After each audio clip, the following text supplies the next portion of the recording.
Welcome one and all here to the Umzansi Esports League. Season 5 will now be continuing as we are deep into the tournament, deep into this competition, as Week 8, the second day, is now on the cards. As we mentioned yesterday, for those of you who were not here, we are in the midst of the semi-finals for the PUBG mobile segment of things. And of course, after yesterday's action, we've officially crossed into the second half, the second portion of these semi-finals. So every single game that remains, every bite at the cherry may just be your last one. So you do not have any more opportunities to rest on your laurels. You need to give the most outrageous performance you can right from the get-go. Of course, to witness these teams trying to vie for the top slot here in the Umzansi Esports League will be myself, Snare, joined today by Actfire and DK.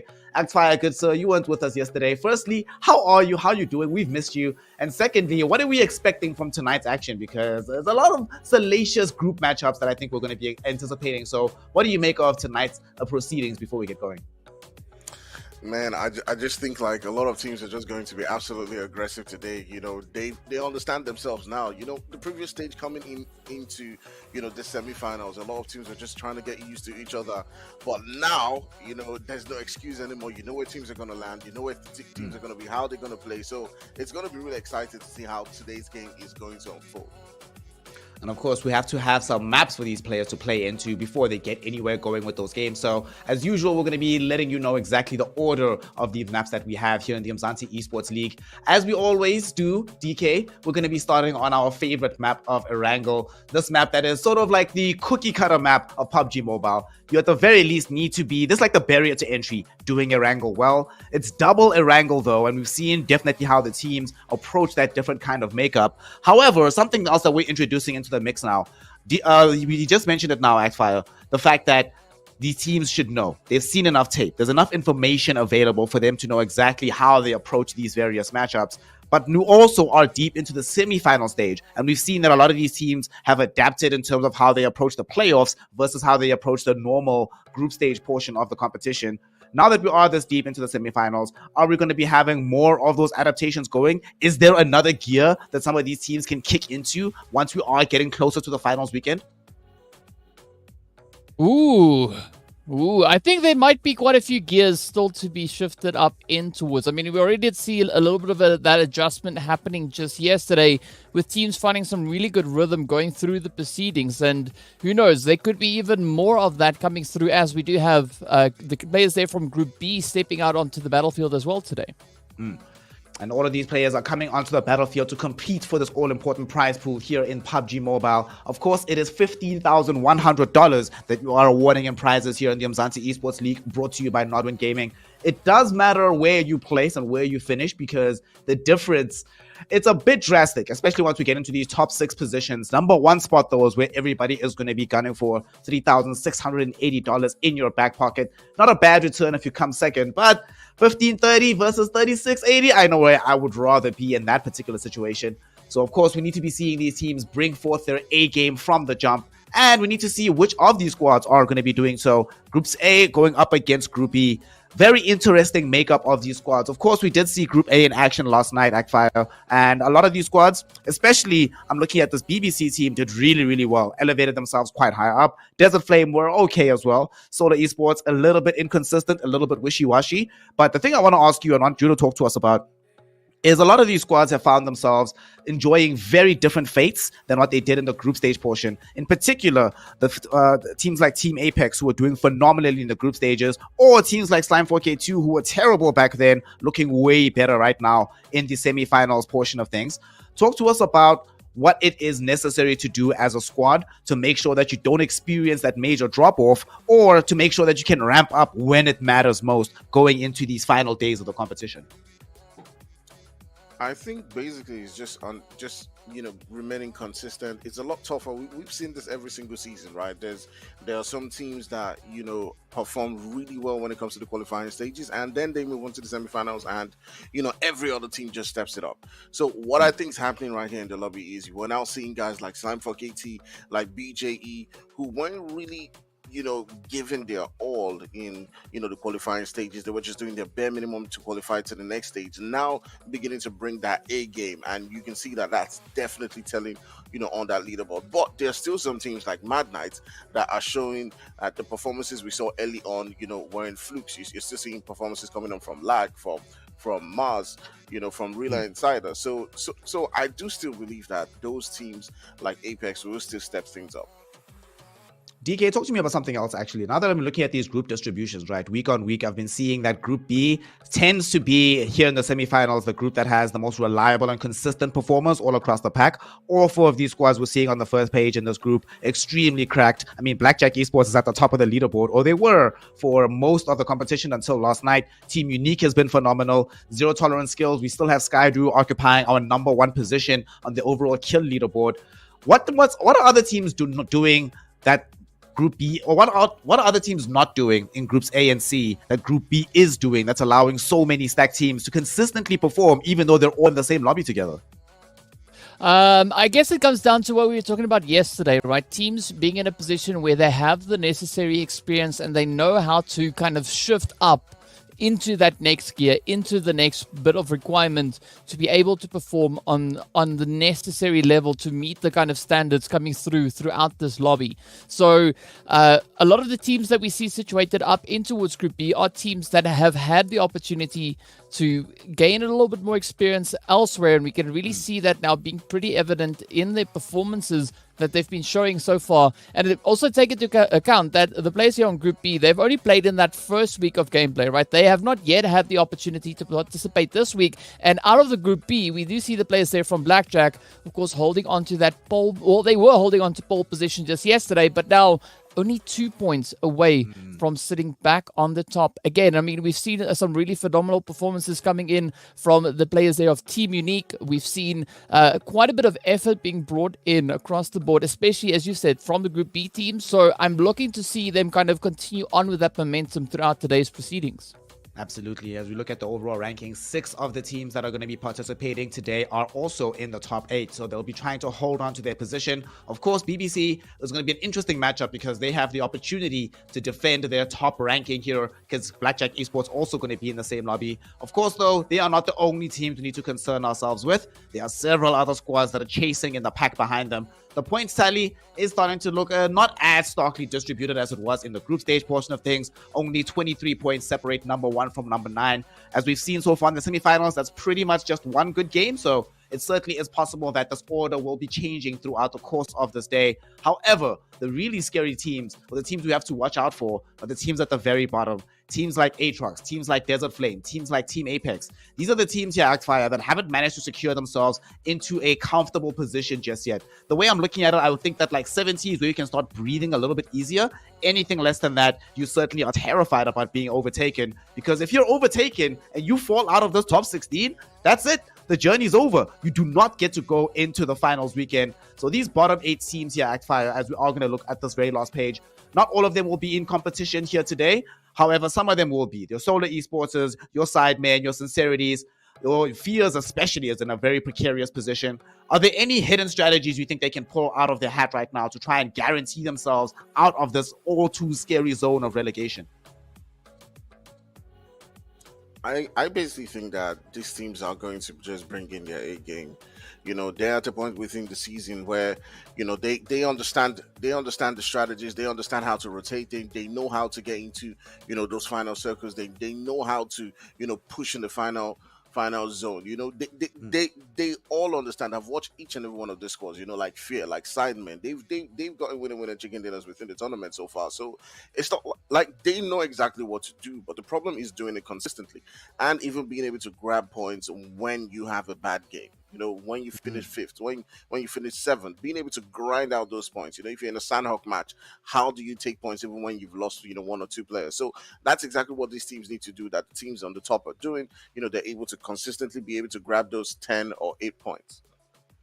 Well, we'll be seeing if these squads that are at the very bottom have maybe had an ear attuned towards what Actfire is saying right now, getting a little bit of that free advice that he's dispensing at the moment. Of course, they'll need to demonstrate that they understand this on the opening map of Erangel. So the first of the 4 maps is now ready, the first matchup of the day, and the first matchup in the second half of the semifinals. DK, Actfire, take it away for the first map of Erangel, and I'll talk to you afterwards. Thank you so much, Nay. Of course, it is time for us to hop straight on into the bread and butter as we are getting ready to look at that flight path that, of course, is going to be starting all the way over towards that Georgia Ball region on the west and heading right on across, right in between Lipovka and Malta. So I'm going to say here, Actfire, this is looking like a relatively decent flight path coming in. It is a little bit more up towards the north, but again, still allowing a lot of kind of approach and spread for these teams to kind of get themselves situated relatively well across the current playable area we still have on this entire map. Yeah, exactly. We do see the players from Sincerity and Zero Tolerance, two teams who actually do need to begin to show, a lot more dominance. One sitting just in the middle of that leaderboard, the boards from Zero Tolerance and then Sincerity, who would need to grab themselves a lot of points and boost out of, that relegation spot. Just being really close to each other. So if a fight comes in between those two, they're obviously going to put in as much as they can to be able to gather those points. But DK, just looking at this map just right now, just like you said, a lot of teams are spread out. Some of them are landing within the same region. You can see right there in Rosehawk, there might be some chaos coming down between, Sidemen and a couple of teams right there. So we'll just keep on that action and see how it's going to, continue to build up. But DK, my goodness, we did this last week. We had this tradition where we just kept on going and, giving our caster blessing or course, on the game. So who are we going to give our blessing today? Well, definitely my blessing would go based on the performances we saw yesterday, and Chaos Kings proved to be the most consistent team on Erangel within the lobby. They had an absolutely phenomenal running on the first Erangel, and then of course they were able to replicate those efforts moving in to that second Erangel as well. So I've got some pretty high expectations looking at Chaos Kings moving in, but we also know that Team Apex was the team to take that winner chicken dinner. And then, of course, BBC was hard on their heels. So there's three teams that performed exceptionally well in the first game. But based on consistency, I will have to stick with Chaos Kings, at least for this very first match. All right, all right, all right. I'll be giving mine in just a minute, but right here we do see the boys from Fear coming up against Desert Flames, who has struggled to remember their name just now again, but at least I did remember. You do see the boys from Flacco. Now if a lot of you are watching and you have just maybe come into the tournament in the semifinals and you're wondering what Team Desert Flame is, that is our boys G3, who've now rebranded their name all the way. So you do see Flacco building and the rest of the players coming up against the boys from Fear as they do take down another player from Fear right there, reducing them onto a two-man squad so far. Well, this is a very interesting engagement to see this coming through between Fear and Desert Flame.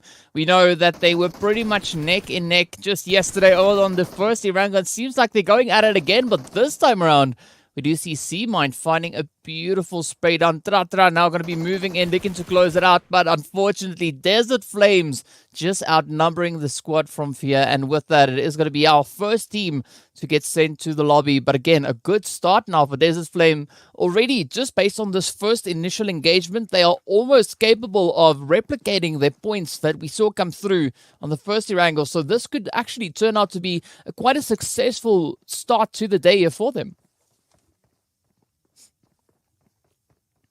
Yeah, amazing gameplay coming in there, being able to defend their position. Although they did lose one player in that particular fight against Fear, but they were able to defend and get themselves 4 kill points right there. That's a lot of points if for them to gather, in just one match. If they go on to get some placement points and some more kills, they might be seeing themselves, taking home, double digits from this particular game. But DK, just like we said, who am I going to be giving my caster course?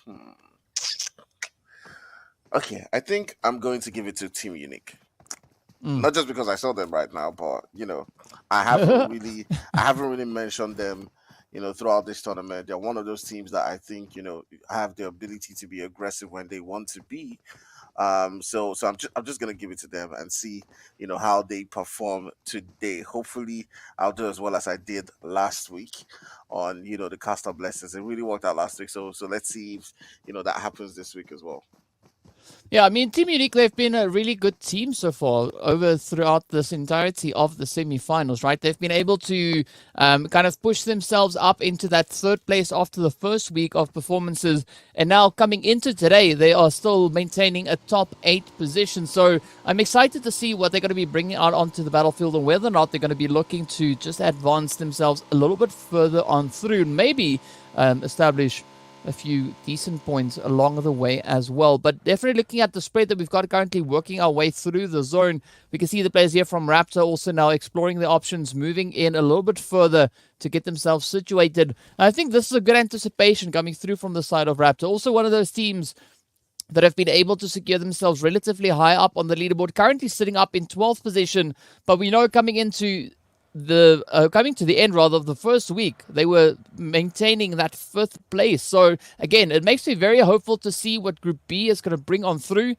But of course, it's still very early stages, right? We're coming to the very end of our first phase here, and there's still quite a bit of opportunities and potential positions for these teams actually to explore and venture into.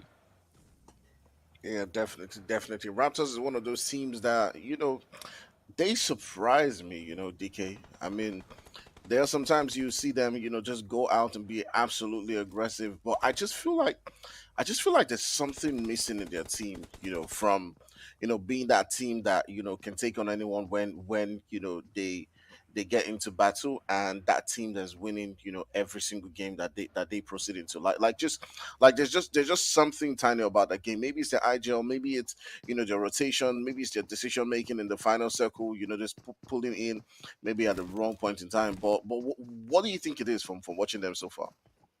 I just think it's refinement. That's all it is, right? They just Mm. need to refine the strategies and make sure that they are confident in their decisions. Because once, the moment you see a little bit of that hesitation start to come through, that's when a strategy or a plan or approach really starts to crumble and potentially fall apart. You see a few of those, those vulnerabilities really starting to open up. So, I mean, once they can just lock in that refinement and ensure that they are 100% confident in their approach, I do expect that we're going to be seeing much more of an even more improved performance coming through from them. But again, it's all down to how they kind of move up. And it's good to see the entire team now just kind of consolidating their position, moving into the compounds. We saw them rotating up in towards a little bit earlier. But looking at the players here from Unique, they currently are adopting a very kind of spread out approach, right? We know that Keish is right here alongside Hainsley, and they've got for that 2-2 split, sending Phoenix and of course Zist onto that southern edge, just trying to keep a very watchful eye on what could be coming across that hillside just north of school.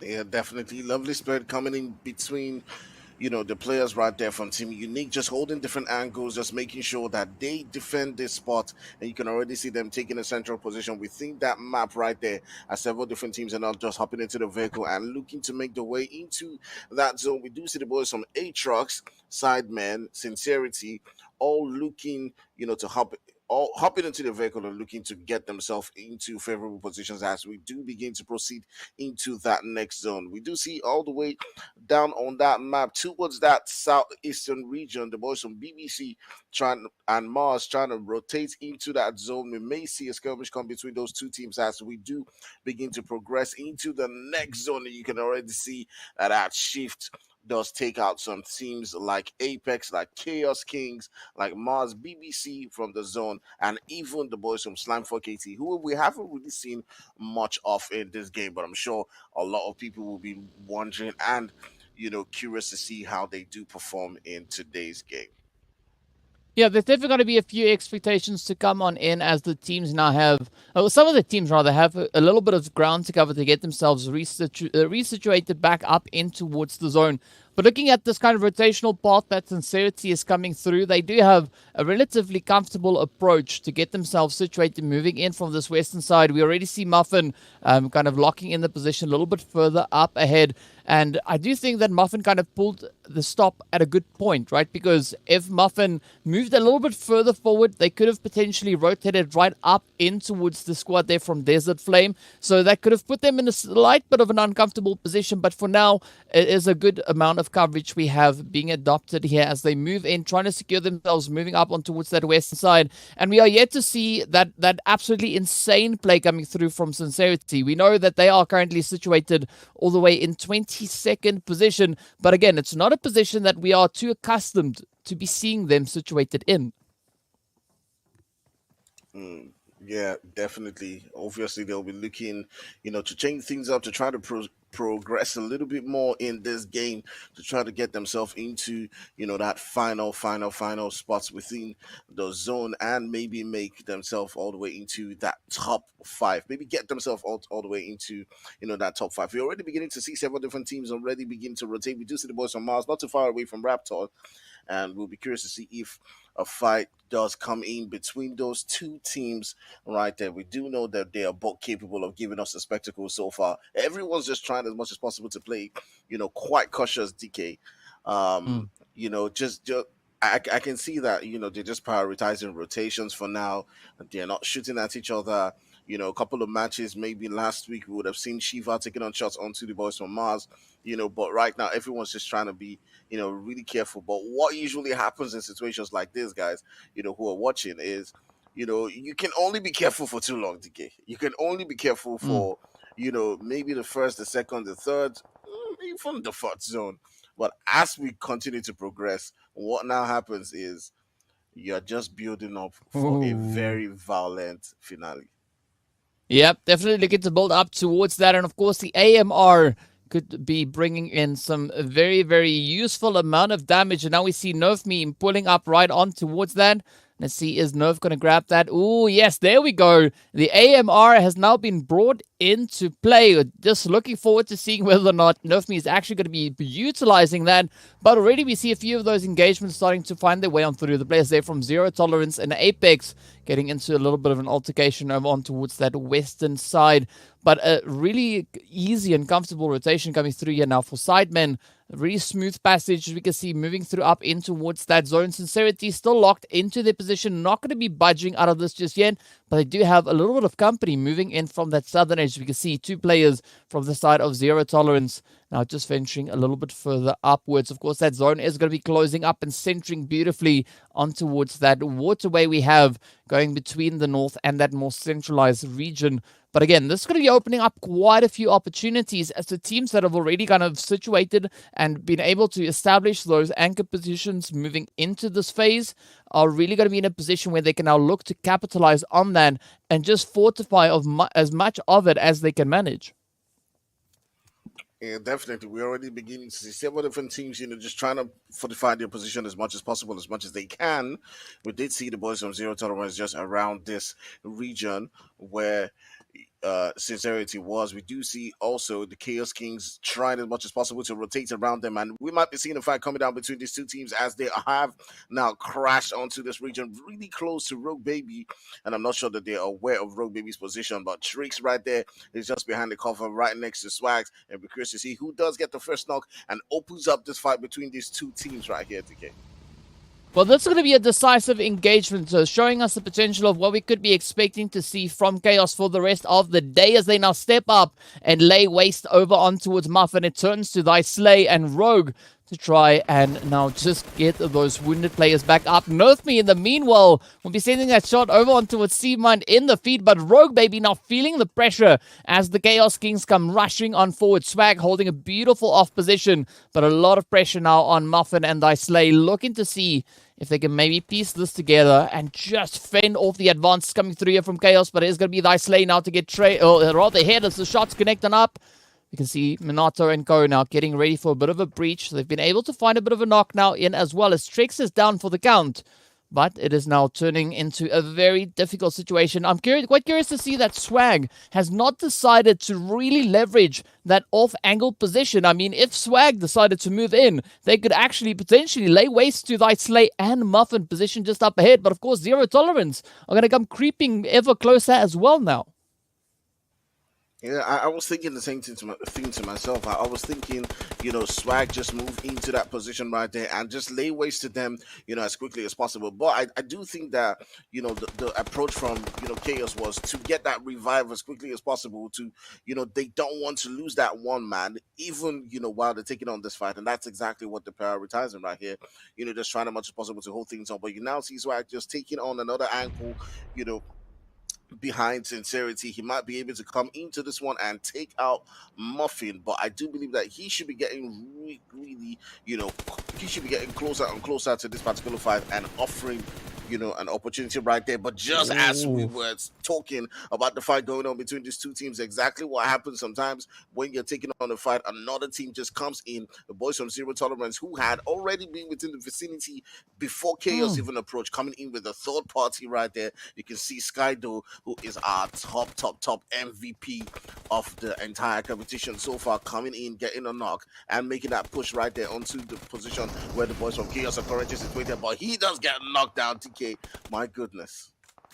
Oh, I mean, this is a beautiful rush coming in here from Zero Tolerance. As you can see, a lot of those knocks now finding their way on through. And this could be a potential opportunity for Swag actually to try and utilize their current angle. But I do think that this kind of delayed assault coming through from Chaos was quite detrimental to them, as this is now allowed for Zero Tolerance to move up behind them. And it's going to take quite a bit of work now for the players here from Chaos Kings to get themselves back into contention. So we can see Swag now just quickly hopping in that vehicle, looking to put a little bit of distance in between themselves and the sheer carnage we have now coming onto the rest of the team. Sincerity is still going to be holding on strong, and this could be a beautiful off-position play for them, as I don't think Zero Tolerance is fully aware of the position of Muffin and Dice Slay right there alongside them.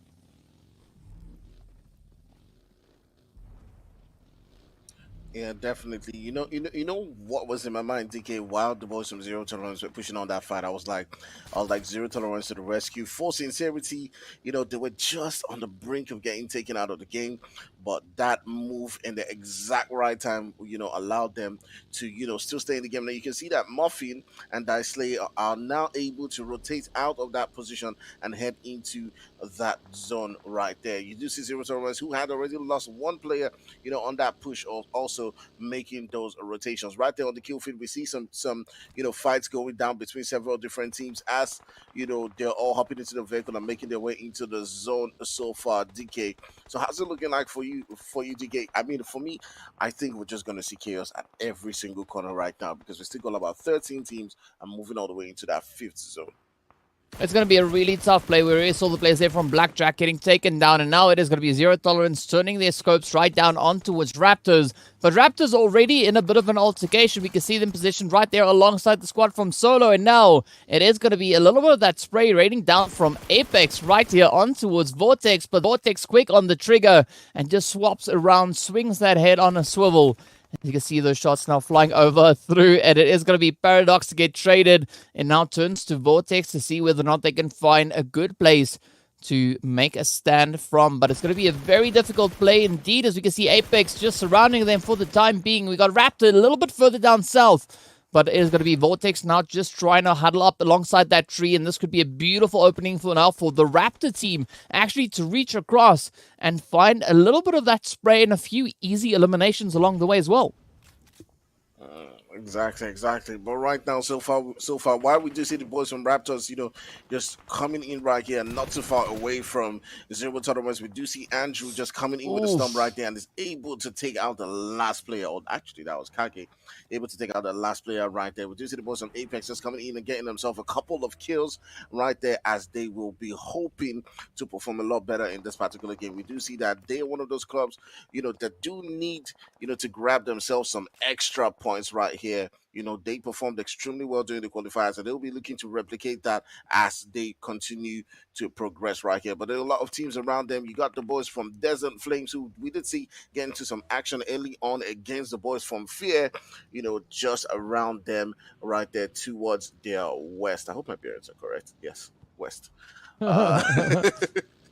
All right. Well, I mean, speaking about the West, right, that zone has shifted over to the East, and the only team we can see currently situated within that zone is going to be the players there from Undisputed, but it's still quite a bit of fighting is going to be coming in from this western edge as the players from Apex are trying to clear their path before rotating further in towards that zone itself. Raptors already getting a little bit of a head start there, and it is going to come down to which available positions the teams can actually find to move up in towards. Undisputed, meanwhile, will be securing themselves beautifully within the compounds, and one of the only compounds available within the zone, and this is where that capitalization now comes through. As you can see, the absolute carnage now being delivered by Underrated.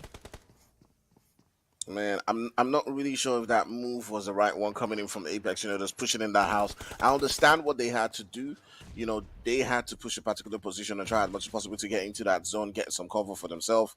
But, is losing that one man, I'm not really sure.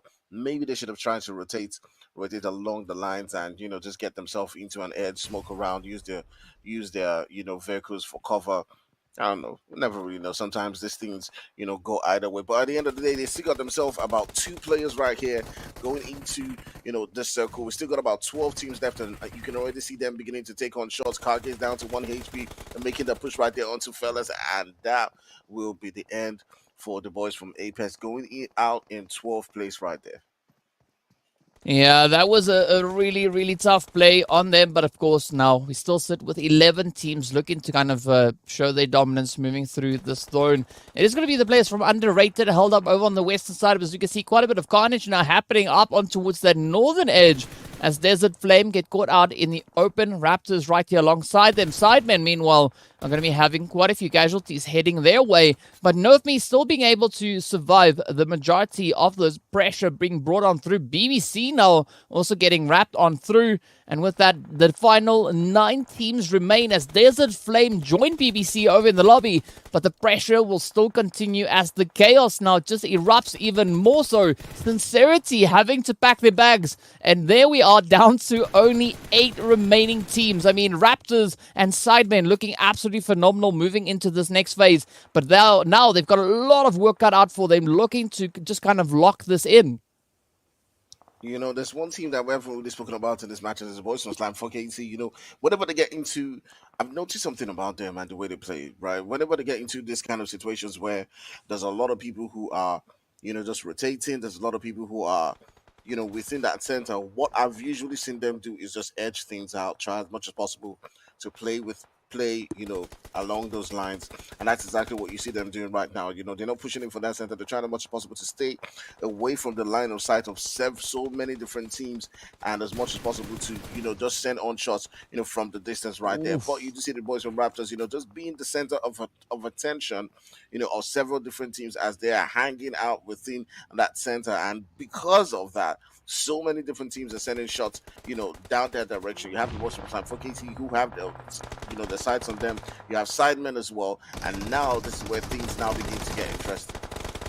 Ooh, but look at this absolutely bold rotation coming through from Unique, just taking the plunge, rushing right onto the edge of zone. Just absolutely surprising players here from Slime as well as Raptors, but as we can see, Shivas pretty quick on the trigger, just peeks around that corner and lays waste, picking up quite a few trades, but up comes Sexy Fexy. This could be a little bit of a repayment coming in here, but again, Nerfme now reaching up with that M4, up comes the push, Unique trying to kind of breach over that ridge, but it is going to be Shivas to lay down a beautiful hit, but of course that third-party capitalization coming in as well. The Sidemen look like they've got the zone under their control. I do think for this phase it is going to be pretty much Underrated and Sidemen fighting for that winner chicken dinner as Solo now also gets eliminated, and we are down to our final 4 teams. Man, my goodness, what absolute chaos have we seen so far? As several of these teams, just got into the quick action right there. It was even too fast for us to follow. Well, you do still see 4 teams right here in this particular one. As the boys from Sidemen are still rocking a 3-man squad. You do have, I do believe, Zero Tolerance still within this game as well as Underrated. And we're curious to see how all these teams perform as we begin to move into the next zone, the 7th zone right here. It will now mean that all these teams now need to rotate into, those open fields right there. We're curious to see, what, strategies they will, play as they begin to rotate in. Are they going to be popping in their smokes or moving in, the vehicles that they probably have left? Let's see how they do and who actually, gets the better part of that zone. Ooh. I mean, at this point, it could swing either which way. We've got the players there from Aatrox coming in with still 2 players in the mix. We've got, of course, the players then pitching up from the side of Unique. Still looking pretty decent. Also, still 3 players up. Hainsley already finding quite a bit of damage, quite a few eliminations. But underrated, the only team moving into this phase with still a full squad. But on that, it is going to be clutch to get taken right on down. A nice bit of a litmus test coming through there. Looking to see what the position is going to be like up ahead, but it's going to take a lot more fighting for Underrated to get themselves established over on towards that western edge. But Sidemen are going to be looking to capitalize their position pretty close to that zone. Aatrox in a little bit of trouble, having to cover quite a bit of ground. But now, as we can see, Unique also getting ready for these engagements as they're starting to line up close to the edge, and it's come down to that final rush, that final push. But unfortunately, the players there from Underrated do have a little bit of that reinforcement are moving in, and this is going to be just a beautiful back and forth across the way, kind of spray down coming through from our final 4 teams.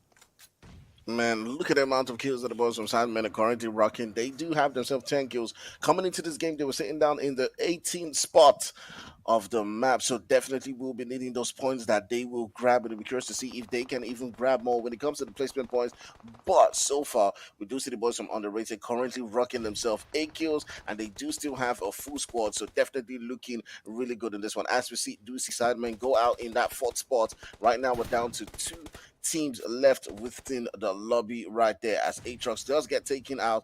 And right now it's the boys from Team Unique who we had given our caster cost. Okay, so you see it's a blessing at the end of the day coming into that final circle right now, but it's just left in Hansley to try as much as possible to battle it out for his team. Can we see a squad wipe right here, or is it just going to be an underrated game?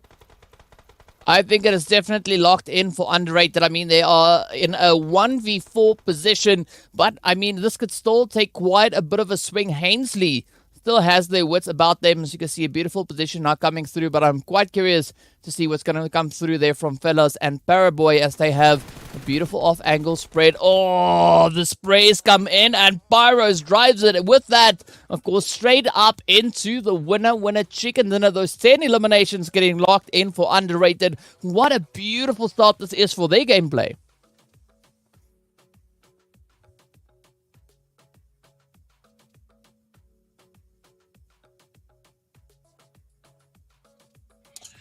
All right, DK, but either which way... Yeah, go on. No, I said either which way, we saw a very satisfying performance coming in. I mean, the players there from Team Unique holding their own, looking to be as contentious as they could manage, moving through in towards those very final few phases. Aatrox had a little bit of a troubling play as well, right? They were reduced down to 2. We saw them trying to just creep up in towards that zone. Unfortunately, things didn't really pan out the way that they had hoped, but Underrated, they stepped up and they just capitalized on every available opportunity presented to them. Absolutely underrated esports. They need to actually remove that first part of the name, because at this point we are starting to really rate the squad. They come in yet again, a winner chicken dinner achieved here on the first map of Erangel. 25 points, very decent point tally for them. The way it was looking beforehand, we were talking about like a team like Sidemen who were in 18th position, Agfire. Underrated esports were 20th before they got those winner chicken dinner going for themselves. This doesn't just represent a good matchup for them or a good start to the day, but they've pretty much doubled their points tally that they were sitting on beforehand. Before, they were really fearful about not making it into the finals weekend. Now, provided that they can remain consistent, they don't even need to win every single map tonight. They just need to get maybe 10, 12 points, and then suddenly all worries about going down are completely over. But one thing I'm loving, Agfire, is that and I do literally mean every single map that we've had in the semifinals, we have yet to have, 2 things have yet never happened so far, right? At least this season of the Umzansi Esports League. We have yet to have back-to-back winners on any of these maps in the semifinals, nor have we had the same teams occupying these pole positions at the very end of proceedings, which was a consistent theme throughout the group stages. But here, it just shows the level of competition in the semifinals. You have to already be a world beater to be here, and we're getting to see just how many world beaters there are. Because, be honest, like Fire, if I had asked you to predict the winner, you probably wouldn't have said Underrated, and yet here they are with the dub CD. Yeah, definitely. I mean, they probably weren't the first on my mind, to come, when it comes to taking home that winner chicken dinner. I would have guessed maybe some other teams like BJE, 4KT, Team Unique, Man, some other teams, maybe even Apex, but definitely they've shown what they're capable of. A lot of those teams, at that bottom half, like we saw from Sidemen, like we saw from Aatrox, we're trying as much as possible to grab those points, and that's exactly what they're doing now. They're trying to, just get out of that position, and they're showing that they're capable. They're capable of taking on those fights. They're capable of winning, and that's exactly what's happening. DK, earlier on today, we were speaking about how many gears are left for some of these squads, the ones that want to shift their performances up a level. Certainly, Underrated Esports did manage to do that. But what do you think was the cause of this, right? Did they just happen to level up super dramatically today? Or are some of the other squads that we were expecting to do well, your Slime 4 KTs maybe, not performing to the same lofty ambitions we had of them? What do you think is determining this, as we are going to be seeing MVP probably going to be somebody from Underrated, unless there's a major surprise? But talk to us about this dynamic in this gameplay right now. Well, I mean, it's no surprise to see it be Nerf Me, because we saw Nerf Me with that AMR coming through. I mean, that was kind of lying in my head. I thought it was going to be Nerf Me there from Sidemen. So well played with those 7 eliminations and an absolute insane amount of damage being dealt there as well, 1,093. But to answer your question, I think the kind of changing factor that came in is that Underrated upgraded their gearbox, right? They came in with that determination. They decided that today they are going to be just popping off regardless of what's going to be happening around them. And you saw that comfortability and that confidence for them moving into this late phase and still being able to maintain all 4 players within this game. Yeah. Absolutely. That's one thing I saw about them. I was literally about to ask you about it, like how well they did prioritizing, not just simply playing as a squad, but movement all across the map was insanely good from them. There's a reason why, like you mentioned, they got themselves into the final phase with all their players still alive. And not only that, but often when we see these teams get there, it's sort of this hold handy style of play. They seemed super confident, but they knew exactly what they were doing. They knew exactly which fights to pursue, and they end up getting themselves the dub because of it. Of course, Nerf Me also did phenomenally from the side of Sidemen. The team in general did quite a lot of work today, so their position in 18th place is certainly going to change as a result of this performance here. They should be reaping some of these positive rewards from their outing as well. Honestly, it's just a very good day of PUBG Mobile. Something that I do want to talk about, Actfire. Yesterday, we saw, just mentioning now the fact that we haven't had back-to-back map winners. The pole positions have always been changing. There's so much chaos that ends up happening in the semifinals of the Umzansi Esports League. But speaking of chaos, we're now going into Sanhok. We're now going into a map where these kind of performances, 7 elims done by Nerf Me, phenomenal, don't get me wrong. But if you're going to be performing well on Sanhok, this is sort of like the bare minimum of what at least one person in the team needs to be able to achieve. Which squads do you think are going to be able to do what Sidemen, what Underrated did for us here and surprise us once we go into Sanhok? Yeah, I definitely think that we're going to see, the boys from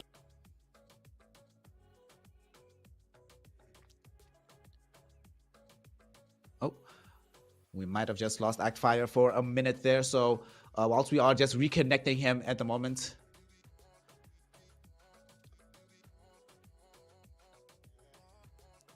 All right, so one thing that we are seeing here in terms of the distribution of these points after this first map of Erangel, of course, Underrated Esports will be the ones taking away the 25 points at the very top of the card for themselves. Right underneath them will be Sidemen with 18, Team Unique getting 18 points for themselves too. So between them and Sidemen, very nice distribution of points. A little bit of an inverse type of performance. One team favoring eliminations more so than placement points. But however you get to the top, doesn't really matter as long as you get there. Team Aatrox coming in close behind in 14 points in 4th position.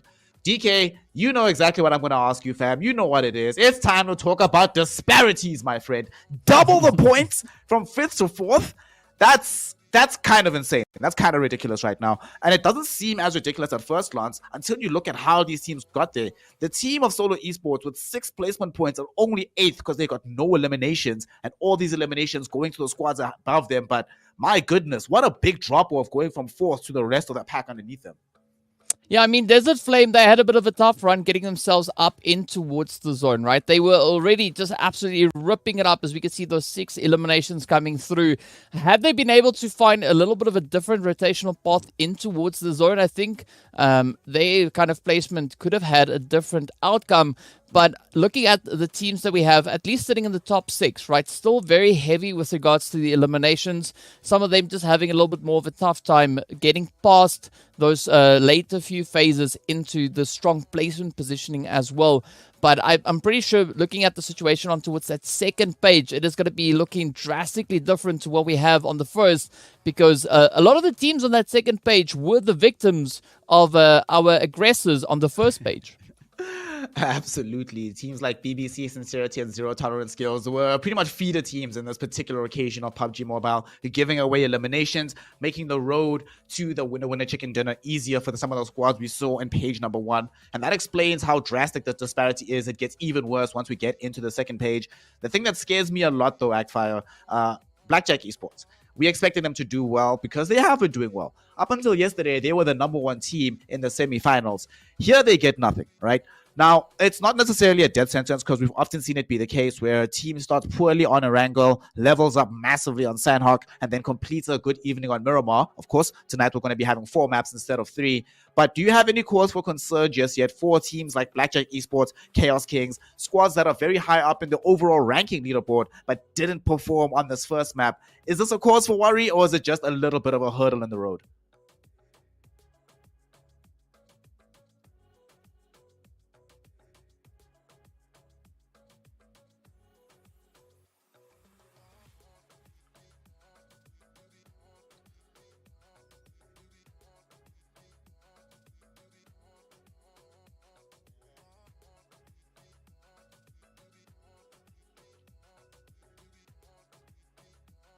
We absolutely will see exactly how it all pans out. So these match rankings, very, very important for these squads because that's not their final fate. They can still try to figure out a different situation to climb out of this particular hole. The team that I'm really interested, though, in DK, Zero Tolerance Skills, right?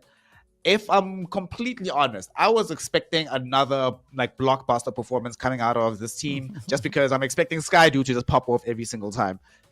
They weren't necessarily able to do so here today, so they only get themselves 3 eliminations, 0 placement points at that. But some of these squads, them and Team Apex in particular, teams that have very heavy hitters in terms of their aggression, do they need to try and level that up once we get into Sanhok? But it's complicated, right? Because Sanhok, every other team might also be playing aggressively, so they might not have the space and the latitude to display their full talents. So what do you think they need to do to try and make sure that the slide that they're enjoying, as we look at the overall ranking leaderboard, stops?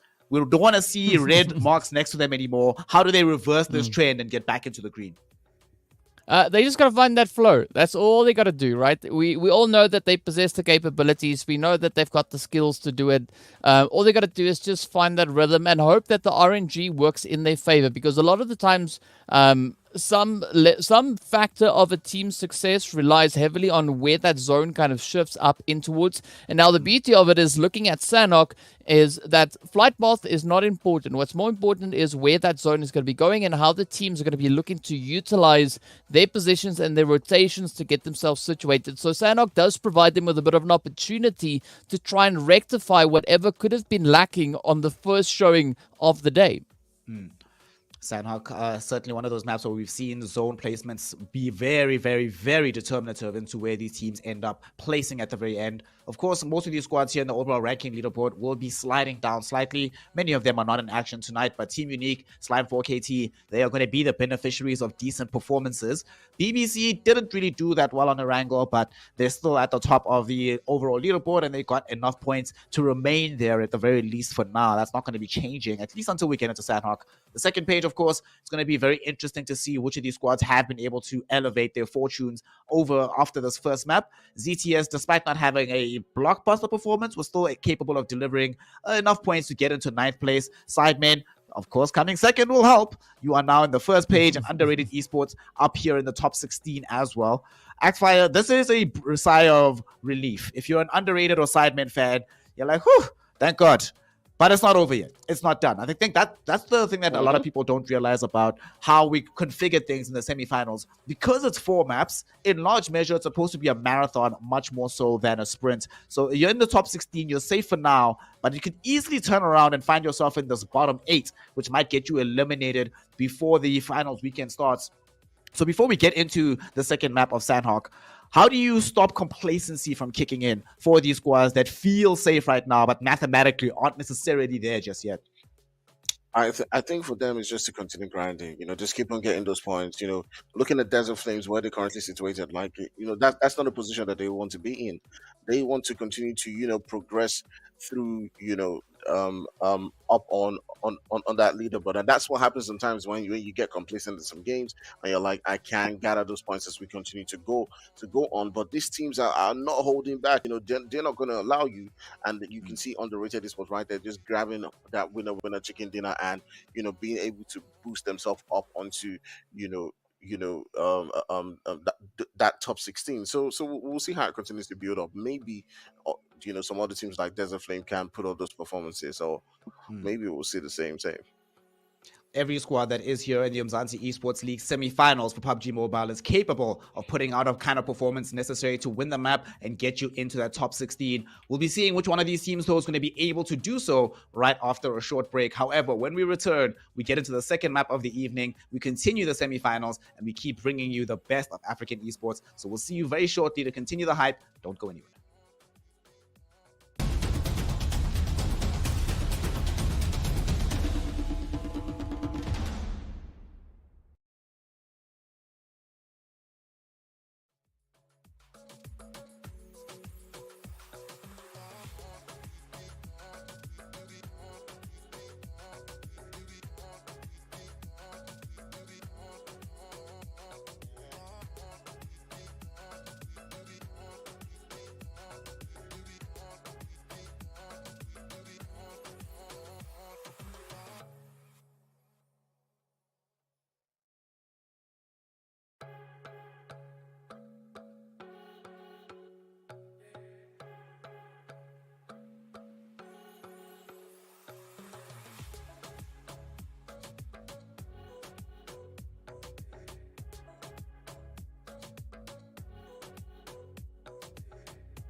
Welcome back, one and all, here to the Umzansi Esports League. Season 5 continues today in the semi-finals of PUBG Mobile action. Of course, as we've already seen here today on the first map of Erangel, underrated esports able to claim a winner-winner chicken dinner, sort of removing the underrated moniker from their name and establishing themselves as a proper competitor here in the semi-finals.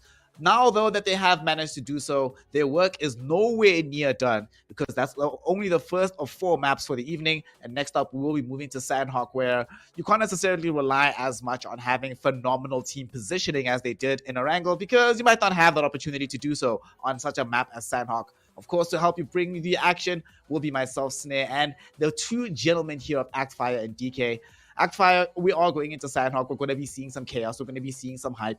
Tell me, I want a team from you, right, that you think, I'd asked you just before we went to break here, but the one thing I want to hear from you now, which squad do you think is going to be having, even if they don't win, which squad is going to be having the MVP of the kills after we're done? This one is hard. It's really hard. There's so many names in my head, but I think I'm going to give it to Desert Flame. I think that they will be probably fired up to perform in this game.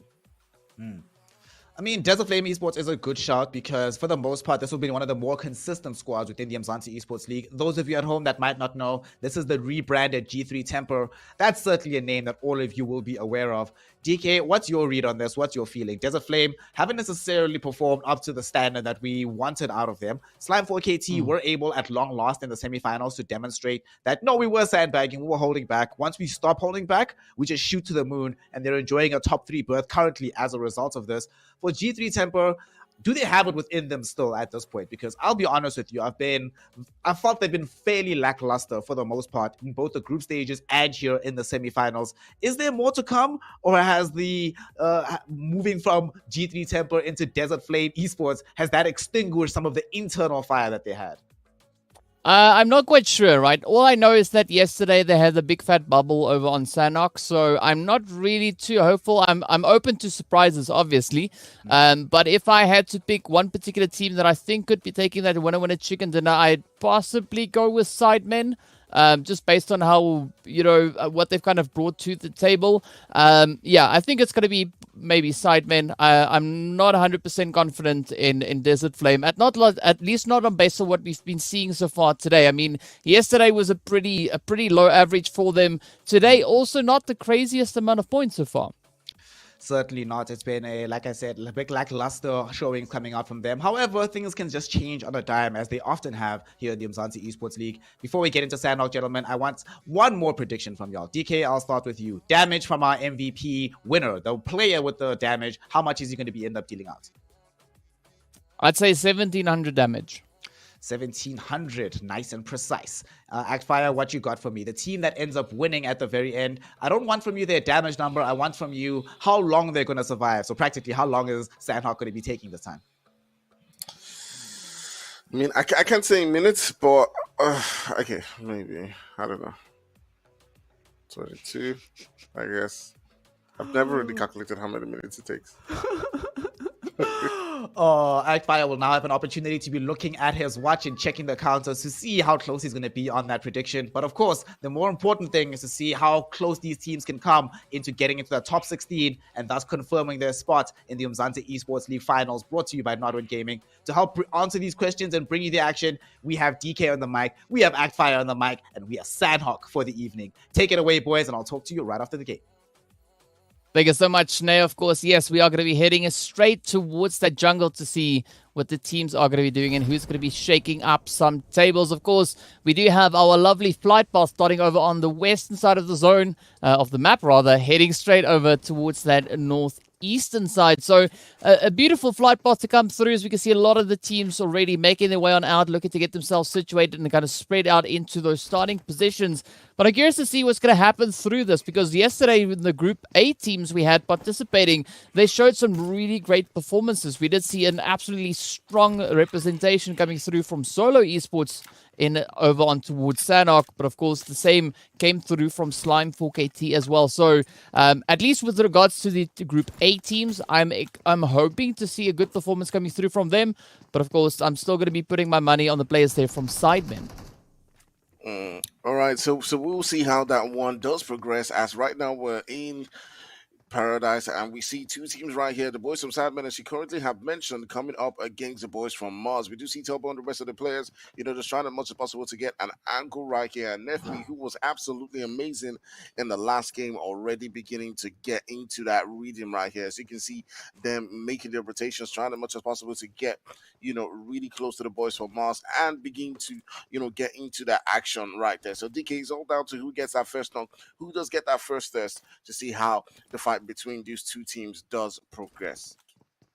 Yeah, it is going to be a little bit of a pressure play coming in here. So you can see already Sidemen taking a few hits, but I don't think it's going to be too devastating for them just yet. However, they need to act relatively quickly because we do have Underrated not too far away. So if they can look to apply a little bit of pressure, potentially maybe on the players there from Mars up to the north, it could alleviate some of the pressure in the vicinity. But still looking at the kind of, the kind of, how would you want to put this? Looking at the available space moving through up in towards Paradise, they're not really challenged for their position, at least not for the time being. So I think the pressure is going to come through once we move into that next phase. Once the team have a little bit more clear, decisive play as to what the zone is going to be bringing on through. But for the time being, everyone is looking relatively comfortable, relatively decent. And, Sidemen, they just need to now make sure that they are good to roll on forward with the carnage. All right, yes, the boys from Mars just leaving that position right there. As you do see Tumble and Unknown just pulling away from, that region and, just heading themselves, into, several different spots. Just trying as much as possible to be careful, not getting into, a full skirmish where they do get taken out by the boys from Sidemen and they will be, rotating into some other spots to, go get that loot or just head into that zone. So DK, you said is the boys from Sidemen you're rooting for. I'm, placing my Costa Cost on Desert Flame. The last game, I did put it on the boys from Unique, and even though they didn't win, they got themselves into that second spot and got themselves some good points. So let's see how this particular one goes down. Who is going to be taking that first and second spot? Is it going to be Desert Flame or is it going to be the boys from Sidemen? So yeah, I mean our caster blessings have been doing quite well over the the couple of games for several of these teams. So very soon they will probably start donating, so we mentioned their names. Yeah, I don't know give so them much their about the blessing. donation part that you're talking about there, but you know what? I'm open to pretty much anything at this point in time. Looking to see what the teams are going to be bringing in. And of course, speaking about teams bringing it, right? We are looking at the players there from Undisputed or Underrated, moving much, much closer to the players from Apex. And that, of course, is happening within that more centralized region of the zone, just on the outskirts of the quarry area itself. So I'm quite excited to see what could be happening on that front, as we have a few engagements now starting to come through a little bit further down towards the south. The Desert Flames are looking to step up, already finding Gorilla there from Raptor, but it's also a very spread out approach coming through from Raptor. I mean, Desert Flame taking a very kind of similar approach here, but fortunately for Desert Flame, they were just a little bit quicker on the trigger and managed to get that knock in before they fell victim to it. Oh, yeah, definitely. One that they will be hoping for, getting into, a fight right here and taking on that team. As you can see, they've already taken down one player from Raptors right there. As they do take down Gorilla, obviously trying as much as possible to be careful to look for, the rest of the players right here. You can see them just eaching, searching, trying as much as possible to scout around the area so that they don't miss anything. But it does look like Gorilla was all on his own in this particular region, separate from his team.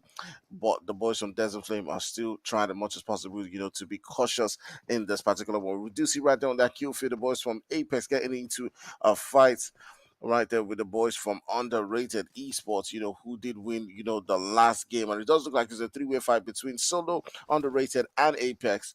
And the three teams, within that same region are just going at each other. Yeah, it's going to be a little bit of a sticky spot to try and fight on through. I mean, we were kind of anticipating that engagement coming through, at least from the players of Underrated, and they delivered on that front. But looking what we got on screen right now, it is going to be the players here from Desert Flame just trying to see what they can bring on in. Buden and Seamind somewhat isolated from the rest of the crew. We got Six God and Flacco all the way down in towards Camp Charlie. But looking at the sheer number of teams surrounding them, definitely look to try and maybe condense that current approach. Meanwhile, as we see just on the edge of the quarry area, it is going to be Apex Jassa alongside the rest of the team, holding a position very close to UG Boy and Ultinix. And this is a very cautious approach coming through from the players here of Solo Esports, right? I mean, looking at the performance that we had from them just yesterday over on towards Sanhok itself, it was a very, very favorable performance. They finished off with 21 points, and that, of course, then means that they had that winner chicken dinner locked on through. So I'm hopeful to see a good continuation coming through here from Solo. But looking at Apex, they could be looking to just increase their overall performance, because we know yesterday on Sanhok, they also walked away with a big fat bubble. All right, definitely looking to replicate the performances that they did yesterday, in that Sanhok game right here. But they got to be really careful with this particular one, as they do have the boys from underrated, up on those hills, while trying to make that push onto the two players coming in from Solo. You're going to already see Kage and Yesa beginning to make that move with Professor just behind, but Yesa does go down as Ultinix puts in the work right there. He gets a knock and gets that finish. My goodness, as the boys from Apex just slowed down on their roll, while making that push onto that building where Solo is currently situated. And that is obviously a huge setback for the team Apex, who were currently rocking, a four-man team before making that push onto that location where the boys from, Solo are situated. Yeah, it is going to be an interesting position indeed to come on in. Solo looking to get right up and active. They've already heard the shots. Now they look to see whether or not they can actually lock in a bit of a defensive position, as Ultinix and UG Boy are about to get rushed, as Kage is getting ready for that breach, now moving in right alongside them. And it's down to a little bit of that pre-fire in anticipation. Up comes that FPP view. And see whether or not this is going to be paying out. Oh, the spray comes in, and Kagi just lets it rip with that Oompy as it rips on through. Professor brings in a little bit of retaliation, and with that, it is the clutch, as Solo Esports have to pack their bags and forcibly make their way back into the lobby. But this is looking pretty good, as the players here from Apex have already been able to improve on their performance we saw just yesterday. Great finds coming in from Apex, getting themselves those 3 kills right there. Obviously, getting themselves the points that they do require to move on in this particular one. Because DK, they do need that confidence. They need to get into those fights. They need to begin to take on those teams. But I do believe that it was a killer's one coming in from Yesa, being taken down right there against Ultinix, and being lobbied as well. Maybe his teams could have provided him some cover, because they do need that full squad going into this map. As we do know, there's so many different teams, who are absolutely aggressive, like Zero Tolerance, like the boys from Slime 4KT, like the boys from Desert Flame, who'll be looking to grab maximum points. So Apex has a lot to do, to continue to perform in this game. And especially now that they do have a 3-man squad, it's a long hurdle, for them to continue to climb up on that leaderboard. But we'll see how it goes for them. They've shown during the qualifying stages that they can perform even when, on the back foot. And yeah, we'll see if, a 3-man squad is okay enough for them to continue to gather those points, DK. Yeah, well, definitely expecting a little bit of performance to come there from Apex. They've already been showing quite a bit of that. But what I'm curious to see is where the players there from the Chaos Kings are going to be going. We've currently see them bring in a little bit of rotation on that far southern edge of the zone, on the very, very edge of the map. So they are definitely looking to play that more elongated game, potentially rushing up from that southern edge. But we do see a beautiful convergence of teams now pulling into this little more centralized region, as we do have the players here from Desert Flame. We've got Unique right over towards that western edge. Zero Tolerance just positioned up towards the north. And then, of course, the addition of the players from Underrated. So it's going to be a pretty tough position to try and capitalize on.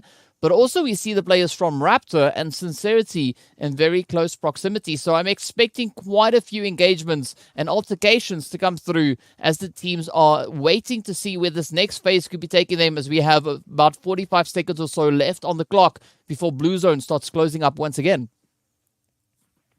And this is where things now begin to get interesting, and several of these teams will be looking to, get themselves into a good spot within the next zone. You do see the boys from Desert Flame, who we've spoken about before the beginning of this game, still rocking a full squad so far as we are moving into, that third spot of the zone. DK, so DK, you're still sticking with Sidemen? Yes, sir. I don't change my Okay, vote.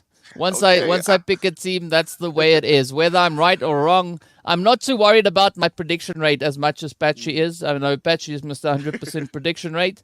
I mean, I'll take that with a grain of salt.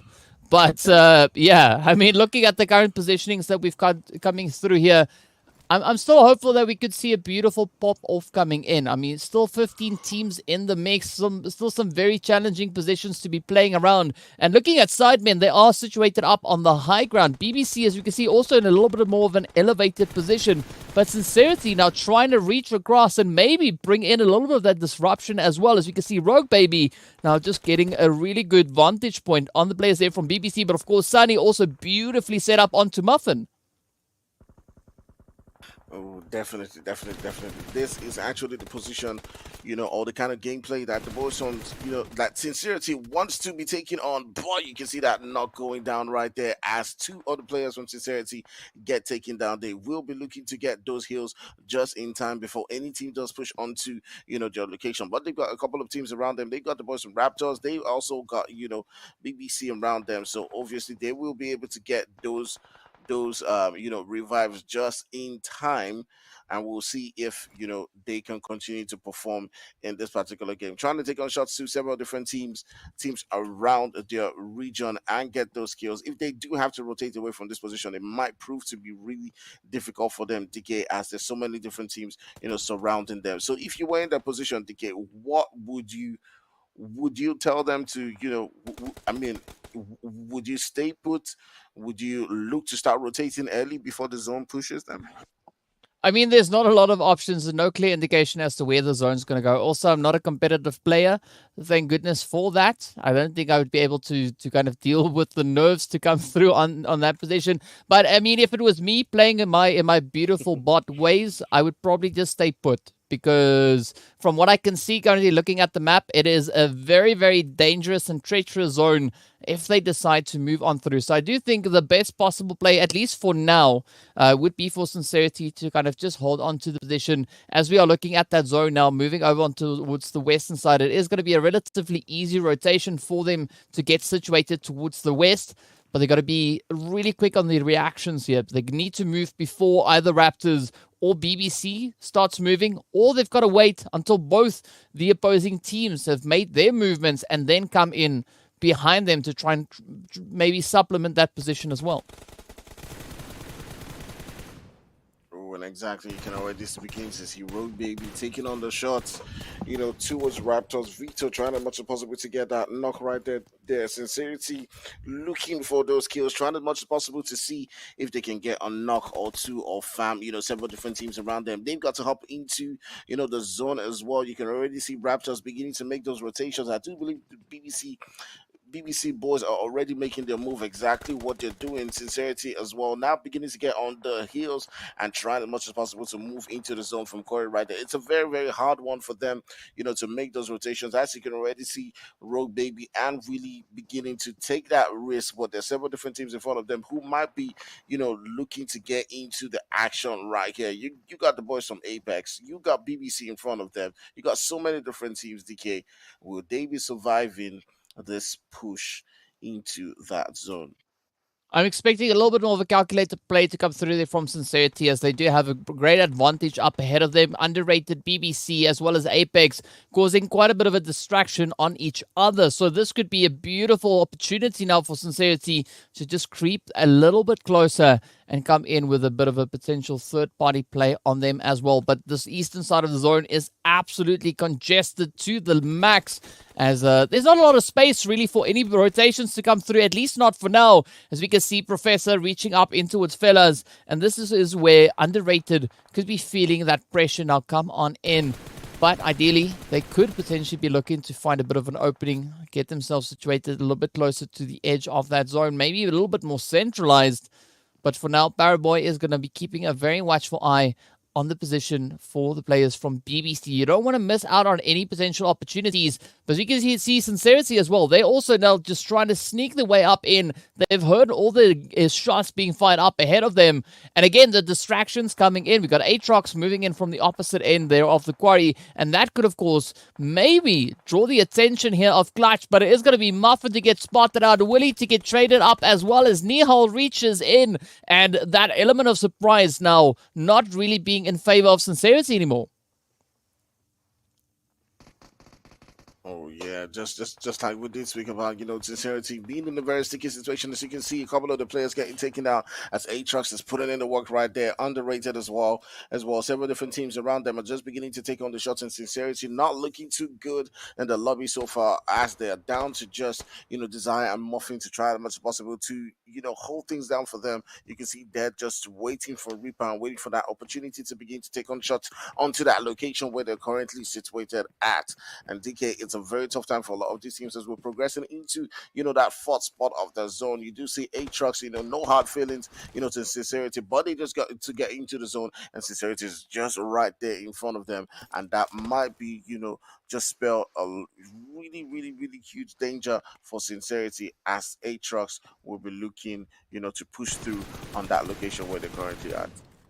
I mean, at the end of the day, it is a game and you got to play it. And now we see Barrowboy finding a quick, beautiful knock there on towards Falak. BBC also still caught up in quite a bit of a predicament. They don't have the easiest rotational path to rely on.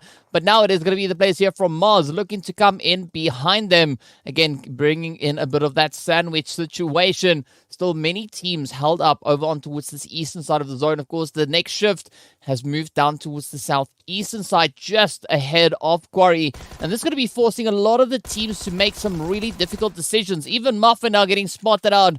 Maybe Muffin was a little bit AFK, not quite sure what happened there. But, like elimination is elimination, a point is a point. And Aatrox just raking in more of those as they've now been able to sit on 2 eliminations. So a good run for them.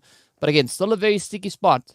They still need to get themselves out of this quarry area. And looking at what the kind of positions the other teams are taking up ahead of them, it is going to be a very, very treacherous pathway for them to get themselves situated back into this next phase. Yeah, definitely. All right, so DK, we're down to 14 teams right here in the lobby. We do see Aatrox, who has been trying as much as possible to get into the action right here, trying now to get into that zone. But, the players who I had predicted to perform really well in this zone, the boys from Desert Flame in front of them. But right now, turning the sides onto BBC, you do see Sonny taking on shots onto Mars, as Mars is having a really tough time. You do see Unknown, outside that zone, just trying as much as possible to hold and keep them within that game as Turbo goes down. And it's a very tough one for a lot of these teams. Unknown just trying as much as possible to see if, he can buy them some time and, get them into that zone. But hiding behind that rock, DK, man, it's such a tough play. Yeah, Sunny is locked onto target and is not going to let them get out of that one for free. Meanwhile, the blue zone, of course, has caught up, and this is now going to be forcing a lot of the teams to act relatively quickly with regards to their rotation. We can see Slime and Fear moving in over on towards that northwestern side, and that is resulting in a few altercations. But of course, Fear now just trying to take that plunge, rotating up right alongside the players there from Blackjack as well as Sidemen. And this is where the action is just going to get dialed up to 20, as we can see Tratra up ahead, also getting knocked out as they come rushing on forward. And this is where everyone is pretty much situated on the edge of zone. And having so many teams in such close proximity is going to be absolutely chaotic, as we can see. Just looking at that mini-map for the time being, there's already just 3 teams up ahead of us. And not a good play to make here, as the teams are being forced to make the decision. Stunny about to get nearly touched by that blue. But up comes Falak, trying to find a bit of a grace. Ooh, Desert Flame up on the high ground there is going to try to reach on through, and this is where things will continue to get more and more challenging as the zone now just moves further away from everybody. With that zone shift all the way into, that 5th zone right there, DK, it's just punishing a lot of these teams. They've got to make them move in. You do see the boys from Apex, still rocking a 3-man squad right here, trying as much as possible to move into that zone, but that sideman, the Sleepy, living up to his name and putting some teams into sleep right there, as he does take down a couple of players right there from Apex. and trying as much as possible to, keep them in this game right here. But Aatrox still putting in the work with Zodiac, taking on shots on two several different teams right there. We do still see underrated in that zone. But DK, look at how many squads we have within this zone. Heading to that sixth zone, we still have 14, 1, 4, not just double digits, 14 teams left. Wow. Well, now it's down to 13 as the players there from Raptors, of course, get eliminated, but the showdown is far from done. You can see the players there from Aatrox position up ahead. Grim now just trying to huddle down in that blue zone, but as we know, fifth phase is not going to be kind to anybody as Clutch got now just looking to capitalize on that. I mean, a beautiful position coming through here from Underrated, being able to situate themselves up in that northeastern portion of the zone, holding on to one of two compounds within this phase. And now Underrated could look to kind of drive this one home. They are, for the time being at least, pretty much uncontested, but unfortunately that zone has shifted away from them. Mars now trying to make a run, and down they go. The hits just connecting up, but Underrated are going to be riding pretty high on this one. Still quite a bit of congestion over on towards that western side, as we got the players from Zero Tolerance, Slime, Chaos Kings, all in pretty close proximity. But Desert Flame now trying to play that high ground elevated position, reaching down onto its Paraboy, as there is going to be Buden to send it in. Meanwhile, that fight continues over on the west, and it is very unfortunate for Slime as Zero Tolerance eliminates them, and off they go. 10 teams left, but quite a few players actually now being positioned out in that blue zone, bring in that heal strategy.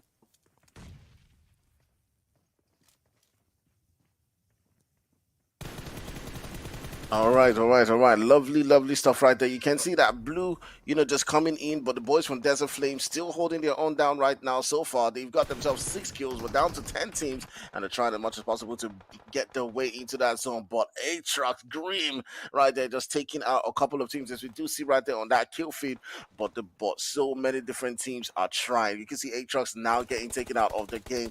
But Burden is still in this one, sending on shots onto the boys from Underrated, and DK Underrated goes out of that game right there as they do get taken out. I do believe in 8th place.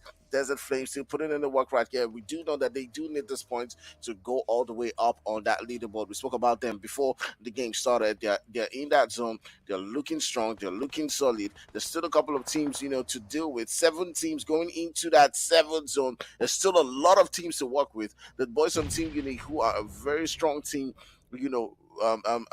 have a spot within that zone. They've got the buildings, they've got the cover so far. There are some other teams who are, focusing on that hill strat, outside that zone. As we do see the boys from Team Apex, getting taken down as well. Desert Flame down to 8 kills. Who is looking like the team for you right now, DK? It's going to be between Unique and Desert Flame. Both these teams still having absolutely phenomenal numbers moving into this last phase, or potentially last phase, but 6 now tempting fate there, trying a bit of a jump shot to get a little bit of a better vantage point, but unfortunately it is going to be Paradox to reach on in, but Unique now in an absolutely phenomenal position. They're on the very edge of zone. They do have this slight bit of a compound to utilize, but also then have that ridge to try and play up, while the players there from Desert Flame are distracted by Paradox right alongside them. But now they got to keep their wits about them as they are getting ready to make a bit of a push here. As we can see, they are trying to find those sprays. C-Mine and Flacco holding up ahead, but now that distraction has disappeared, and there's going to be that rush coming through as the players here from Unique are looking for an opportunity here.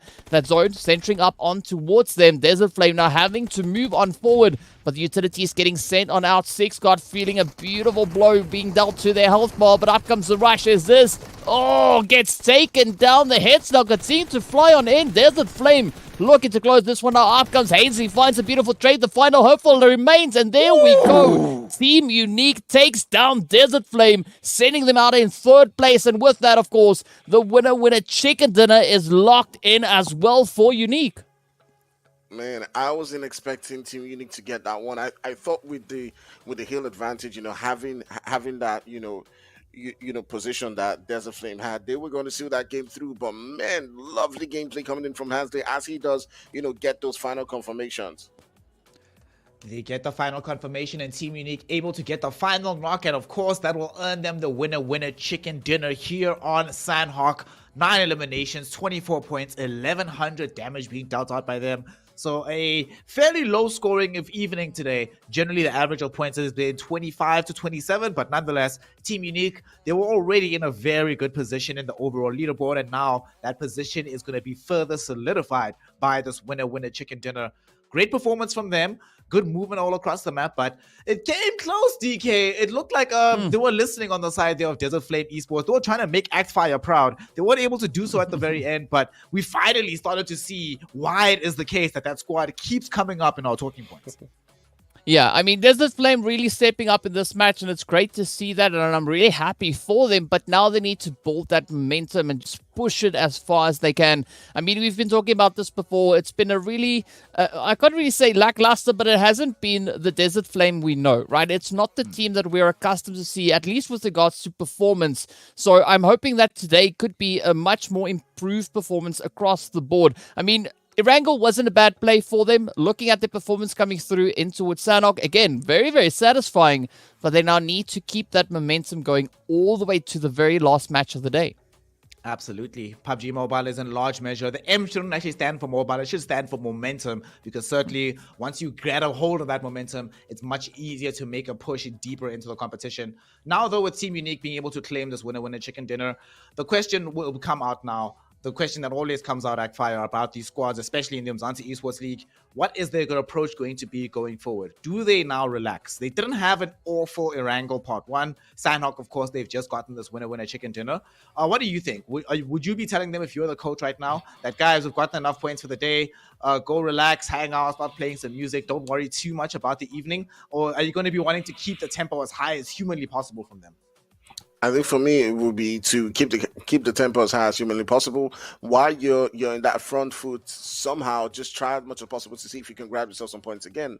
And for me, that's the most important thing, because while some other teams are currently not performing as well, you want to make sure that you keep on getting those points, because once they get back their momentum, then maybe you might not be able to be in this situation. So just grab as much as you can while you can. That would be the situation for me. Yeah.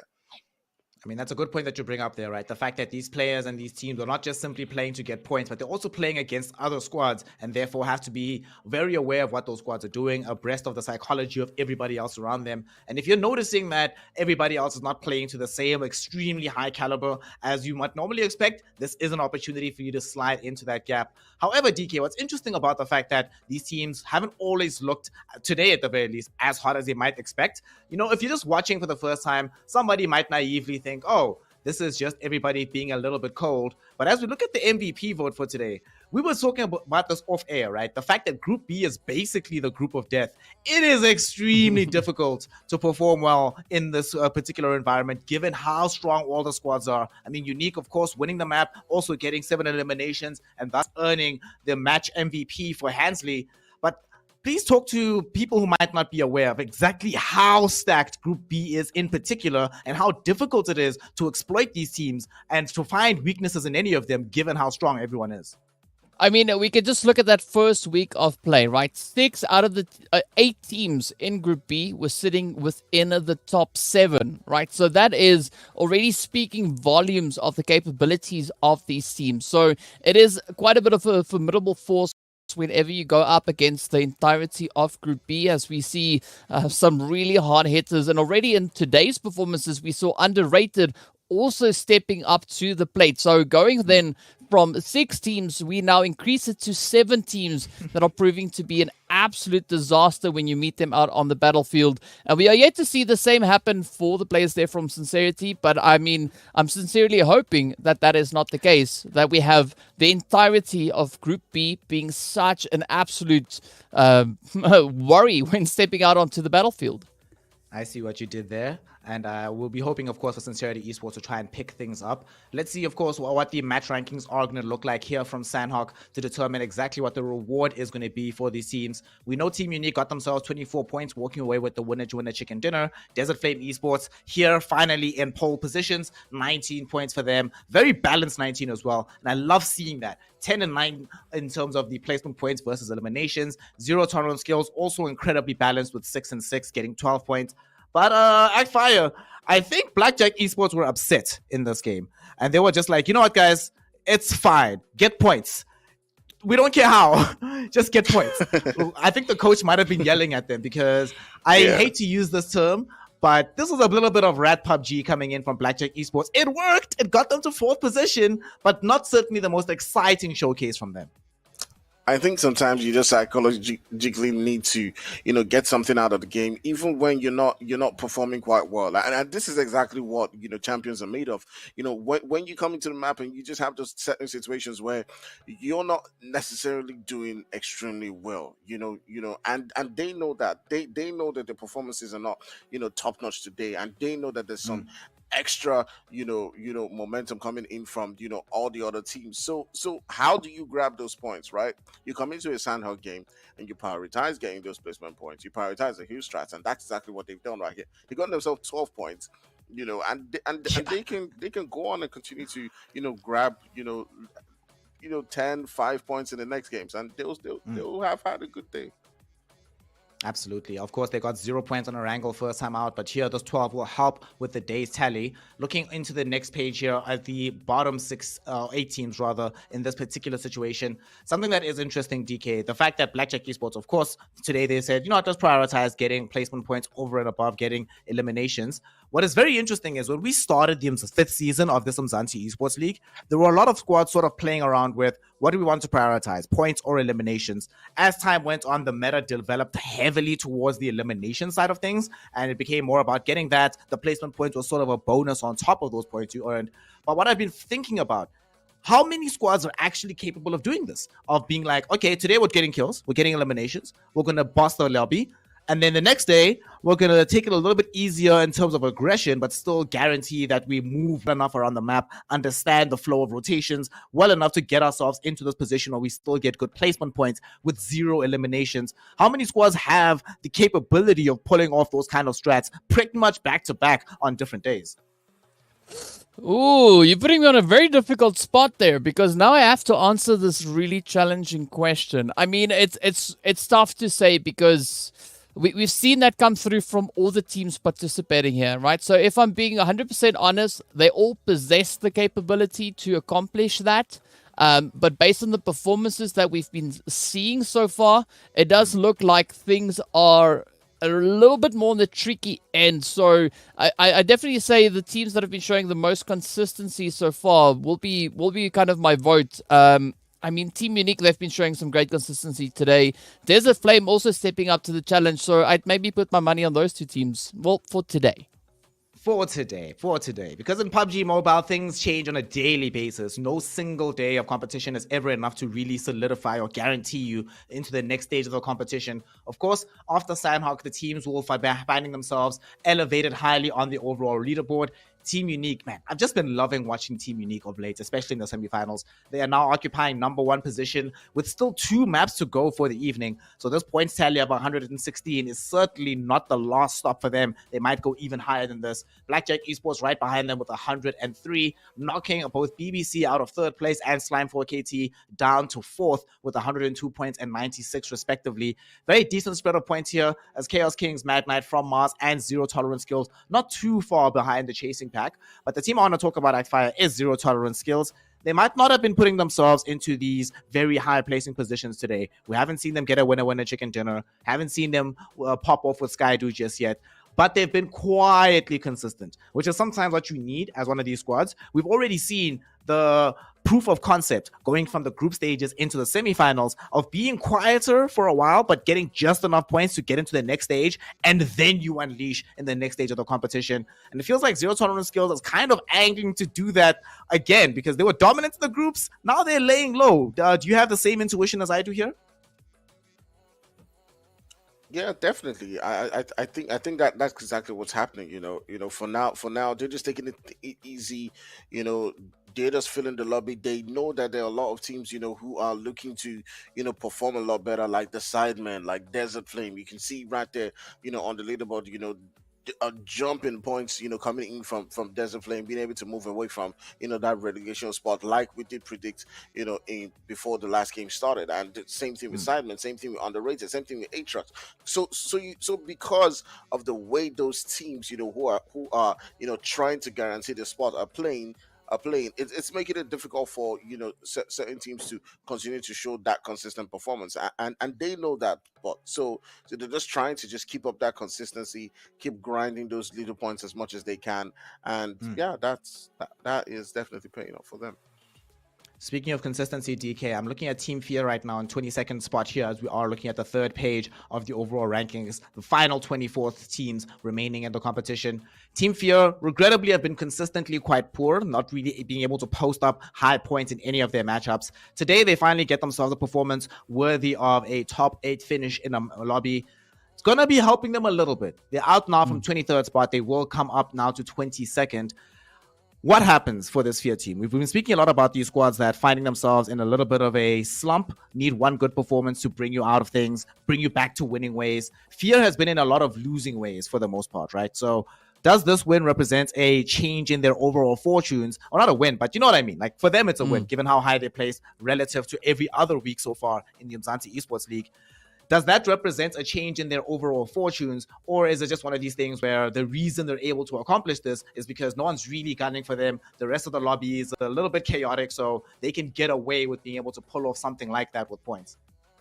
I mean, you can definitely see that the players from Fear are putting in the effort, right? They're putting in those attempts to try and improve their overall performance. Looking at the consistency over yesterday's games, and what they've been able to accomplish today, you can see them being at work, right? So it's great to see them coming to that realization that they are in a position where they need to act. And who knows, maybe they could surprise us today with not only just finishing within the top 8, but actually pushing that further and potentially picking up a winner-winner chicken dinner. I would love for that to happen because that would mean a more chaotic result in the leaderboard, which is what we love to see here in PUBG Mobile. Of course, now that the chaos of Sanhok has subsided, we are going to be moving on to Miramar. But first, we're going to be taking a short break to give our caster some time to breathe, our players some time to get recalibrated, and you at home an opportunity to go ahead and follow at ActFire, at DKZA_gaming, and be right back to a couple of minutes to resume the action, continue the hype, and to see where this evening of PUBG Mobile goes. This is the Umzansi Esports League, brought to you by Nodwin Gaming, and we'll see you soon.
Welcome back, one and all, here to the Umzansi Esports League. Season 5 continues with the semi-finals of PUBG mobile action. We're officially into the second half of said semi-finals, so the opportunities to get yourself into the finals are diminishing very, very quickly. So you certainly need to make sure that every single map you play right now is the map that can get you into that top 16. My name is Snag. Yet again, I'm going to be joined by Actfire and DK. Gentlemen, we are about to get into Miramar. So, given that it is Miramar, given that it's going to be such an intricate map, I don't even want to make y'all predict. I'm going to let the teams just show us what they have, bring us that hype. So take it away on the mic. I'll talk to you afterwards. Good luck and have fun.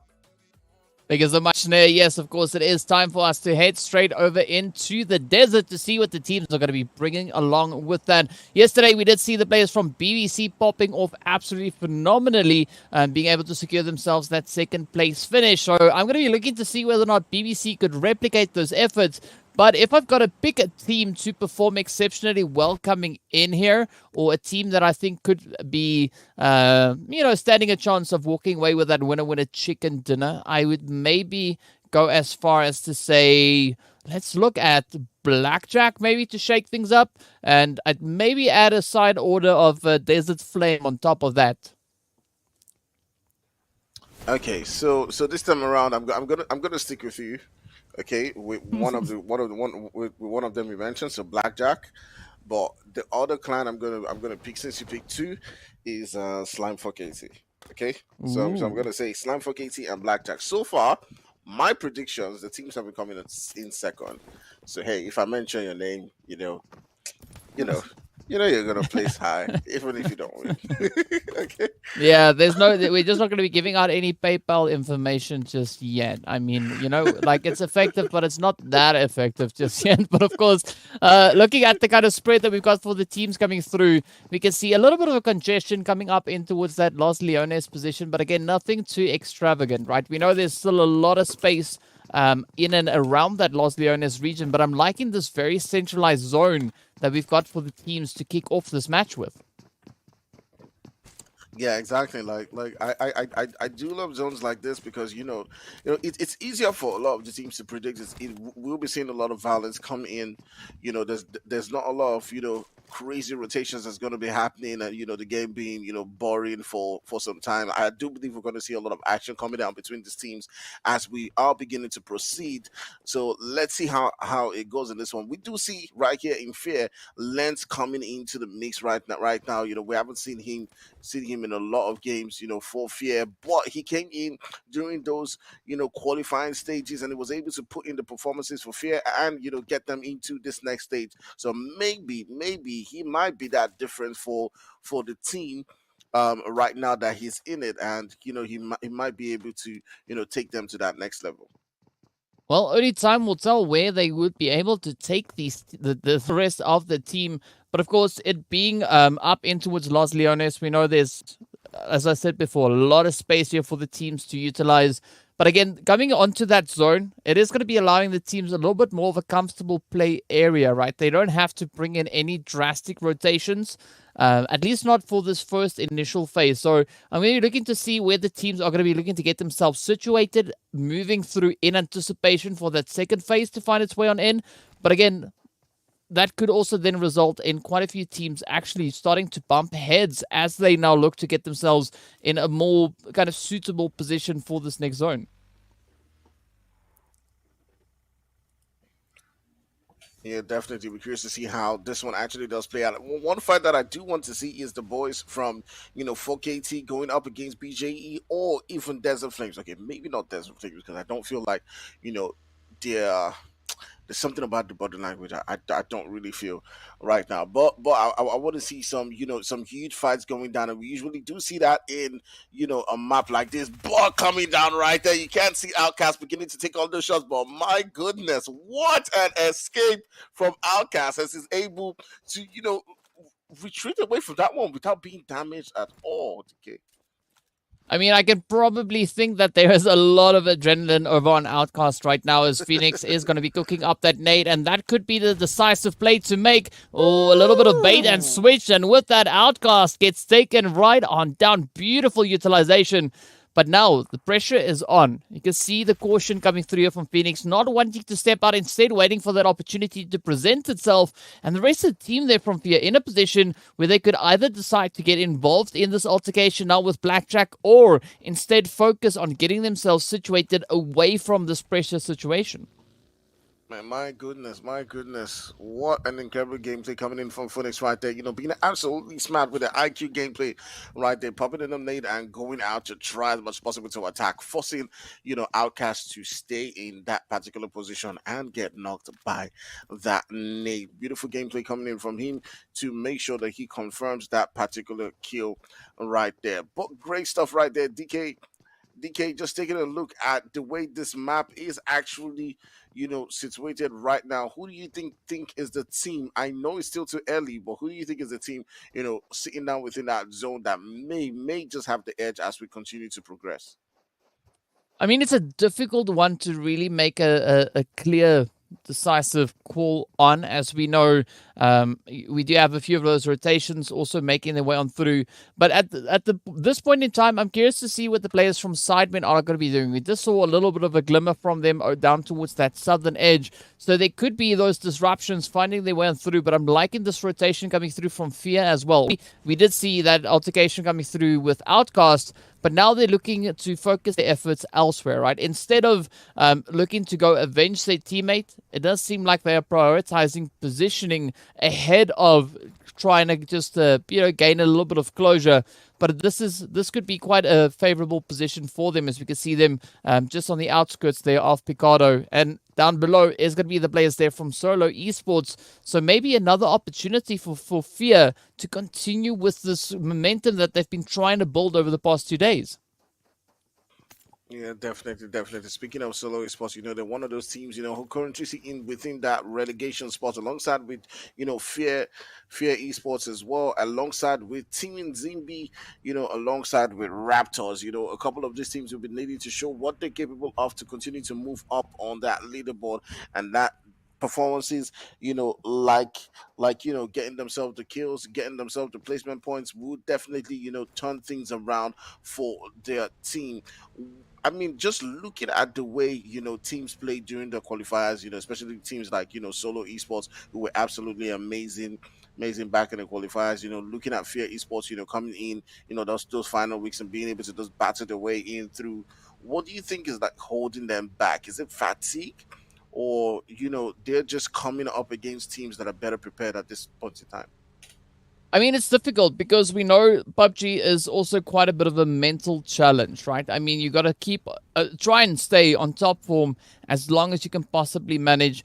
We do see teams really succeeding in that, but I guess at the end of the day, it comes down to the experience. The more experience the teams have of being in these challenging situations, the better they become at coping with the pressures that come in alongside that. So I do think that is sometimes the deciding factor. The amount of experience the team has in similar situations like what they are experiencing right here in Umzansi.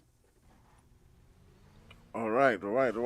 Great stuff right there. We still got about 16 teams in the zone right here as we will be moving into, that second spot. But are we going to be seeing some action coming down between the boys from Desert Flame and Chaos, two clans who are currently, absolutely aggressive in the lobby so far. About to go against each other. On one side, you do have the boys from Desert Flame Esports who are currently sitting down in the 10th place, might be looking all the way to move themselves into that first place. And the boys from Chaos Kings who are sitting down in 5th place, looking really good so far. You can already see Six God beginning to take on shots onto that spot where Chaos are currently situated, looking to get himself that one knock so that they can make that push. That definitely is the MO of how, they take on fights, right, DK? I mean, it's looking pretty good here, but now we got to look to see where that next phase is going to be popping in. As we know, Blue Zone are nearly done, and there we go. The next phase has been decided. But again, the team's not out of this pressure situation just yet, as we see Apex actually coming in with a little bit of a drive-by action, turning their attention on towards Underrated, picking up Clutch right there, getting a quick confirmation, and now there is yet another player for them to try and focus on. As we can see, Fellas holding strong, Underrated having their numbers severely reduced. but they could possibly be able to make a bounce back from that. Not quite sure how much of a bounce back, as we can see fellas being pretty isolated there and pretty much surrounded by the entirety of Apex. So this is going to be quite a bit of a challenge now for fellas to find a good position to rotate up into next, to keep up and be able to sustain the presence of the team through the entirety of this match. And Apex just trying as much as possible to be absolutely careful in this one. As you can see, Kage and the boys just trying to rotate away from this location where the boys from Underrated are currently situated, and Yesa and Kage just move around and try to. I'm not sure exactly what they're doing, DK. Are they trying to attack? Are they trying to rotate away, or they're looking for the rest of the players from Underrated? Are they baiting? They fishing? That's what they're doing. They're trying to see where any potential shots could be coming from. Also looking to see how best they could park a vehicle on the side of an incline. I mean, that's definitely a little bit of a challenging play to make, but it's definitely going to be the players here from Apex now exploring the area. They know that Fellas can't be too far. Of course, we can see where Fellas is, but they have absolutely no idea. They've got a general kind of estimation as to where they could be expecting to find Fellas, but I'm not quite sure whether or not Fellas is going to be waiting around long enough for them to find him and maybe bring in that kind of player that they're not really hoping for. But looking at Apex, they really eager for this elimination, as we can see that beautiful spread coming through. Professor and Kage actually now pulling up onto the high ground, so this could be quite a position. Yeah, exactly. Definitely. It is more than just an elimination for them. It's actually removing one of the rivals up on that leaderboard, because you do know currently the boys from Apex are sitting down on that 16th spot, DK, and Underrated are sitting down in 14th. So if they are looking to move up on that leaderboard, they definitely want to be taking out the players who are just, or the teams who are just, in front of them. And that's exactly what they're trying to do here. They're trying to, gather those points, continue to move up, continue to, take out the teams, who are struggling, in front of them. And, just the two teams being separated by just 3 points, them taking out the boys from Underrated in this particular game will move them directly ahead of them. And that's exactly, what the boys from Apex will be looking for coming into this game. They weren't looking so great, but right now you can see them getting that confirmation and sending Underrated back into the lobby. I mean, that was a little bit unsatisfactory coming through from Underrated. I mean, they were really building up some strong momentum here, but unfortunately we see this kind of change come in as we change from map to map. Teams not always being in a position where they are able to replicate their efforts, but a good attempt nonetheless, and of course an absolutely glorious performance coming through here from Apex, being able to secure themselves those 4 early eliminations. And now all they got to do is just look to the very end of that match to see how strongly they can try and kind of situate themselves and potentially lock in a few of those placement points, because we know, looking at Apex just in general, I mean, they're not having the worst run, right? As you mentioned, they are situated up in 16th position, but any and every additional points that they are able to lock in could definitely be benefiting them in the long run. Definitely lovely gameplay, lovely tactics coming in from them as they do grab those extra points to try to move themselves up on that zone. One of the things that I know that teams like Desert Flames, teams like Apex, have done over time to continue to keep themselves in the Umzansi and to continue to perform, is that they know how to grind those little points. And for me, DK, those little points are sort of like the most important points when it comes to remaining at that top level. You keep on getting those 10 points, those 8 points, even when you're not doing well. We saw BJE do the same thing in that last game where they were able to get themselves 12 points right there in Sanhok with the hill strats.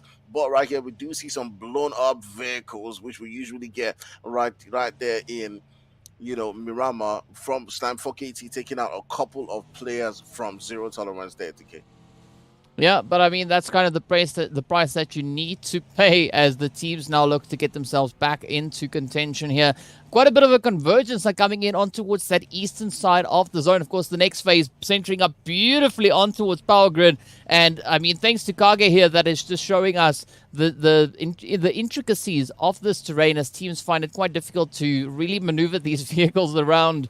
but it's going to be somewhat of a challenge still for Apex as they are quite some distance away from that zone. The blue zone pressure is, of course, being applied. From curious to see what's going to be happening just up ahead. We've got the players there from Blackjack, we've got the Raptors, we've got Aatrox, we've got Chaos Kings, as well as Solo, all positioned on the very edge of the zone. And this is going to be quite a chaotic play now. As you can see, the shots starting to come through. Blackjack, of course, holding on to that beautiful elevated position, looking to see if they can reach down on towards Fear. Oh, but it's going to be Tratra to pick up that hit right on towards Phoenix. And now Reverb going to be looking to try and maybe bring in an extra bit of assistance here.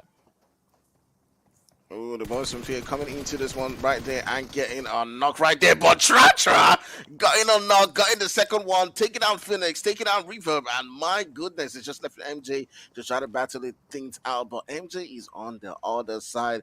Got a couple of players around him. He's got Aatrox around him and several different people. And he can provide that support to his team. But my goodness, what a performance coming in from Tratra. And this is exactly what you need if you want to continue to battle, your team and battle for your team and continue to gather those points right there. And lovely one, but it is not over for Fear. They've got to make themselves, they got to carry themselves all the way into that zone. They got Aatrox all the way on the left side and up on that mountain. You do see the boys from Chaos right there. DK, it is a very dangerous one for them, very hard situation for them to try to get themselves into that zone.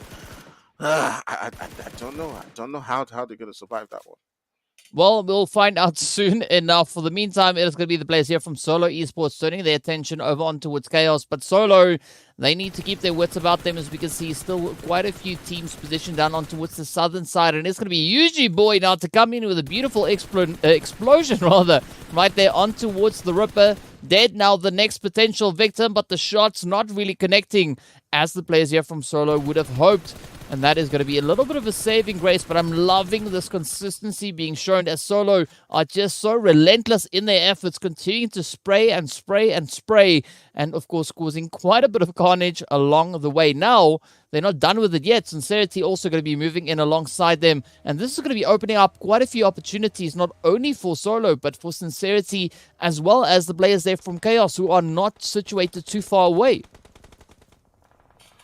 Definitely. We do see Solo, getting into the fight right there. But before we talk about that, let's turn our sights onto the boys from Aatrox, who have been battling, showing what they're capable of throughout right here today. And you can see Green right there, just in front of, the boys from Mars, trying to throw in that nade onto that position. But Turbo just keeps on providing cover for his teammates, and avoiding that nade, causing some trouble right there from Grim. And you can see now they've been able to get those revives coming in, and Mars is still holding on strong. They're still looking great. I'm wondering where they are on that leaderboard actually.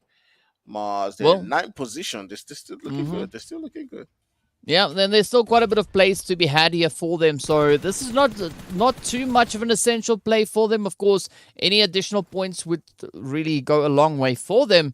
But it is a little bit more of a calculated approach coming through. We can see Grim just up ahead trying to fend off the rush, but unfortunately it's not going to be on the books as Aatrox now get absolutely Control-Alt-Deleted, and we still sit with 11 teams left to try and squeeze themselves in. But a lot of that edge play coming through from the teams, right? From Mars still having quite a bit of ground to cover, but up towards the north, we can see BBC and the players here from Slime 4KT getting into a little bit of that contentious play, as it is going to be Lizard trying to breach on through, finds the confirmation on towards Kratos, a beautiful execution coming in, and now BBC being put on quite a bit of a back foot, as we can see Falak now trying to put as much distance in between themselves and this onslaught coming through from Slime 4KT.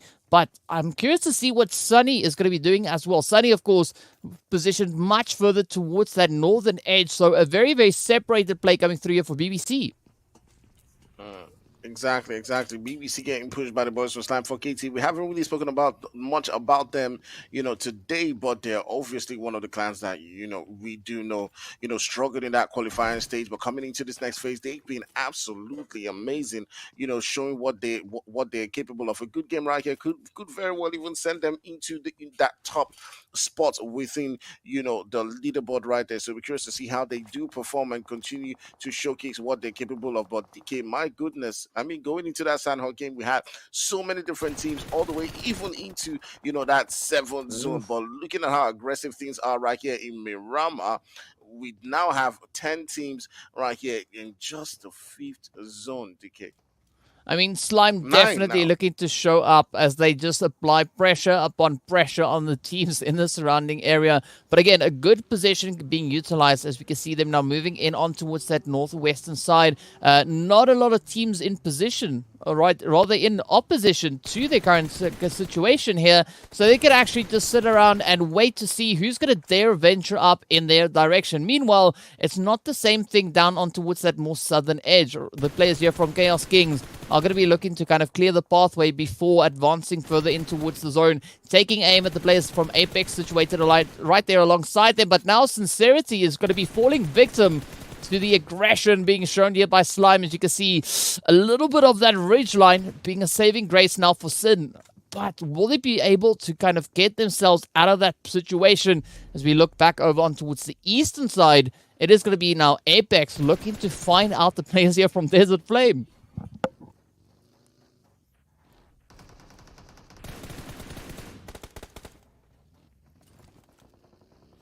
Aggressive that they are making the push right there. It's down to 6 God and the rest of the players to try as much as possible to hold that defense. But Flacco right there being able to get a knock, but turning our sights right there onto Slime for KT, who's just farming kills at several different spots. Turning the sights onto Solo, taking out a player right there. Playboy, you can see Lizard is just going absolutely crazy. 74 Plaza as well doing the same, getting a knock right there onto several different teams. And Slime for KT pretty much just having fun at this particular point in time, just taking on team after team. They've got a spot within that zone, but all the way right there onto the boys from Apex, and you can see them now turning the sights onto the rest of the players right there from Desert Flame, and they are in flames, DK, popping and sending them out. Apex being absolutely amazing in this game, and that's exactly what they need to continue to climb up on that leaderboard.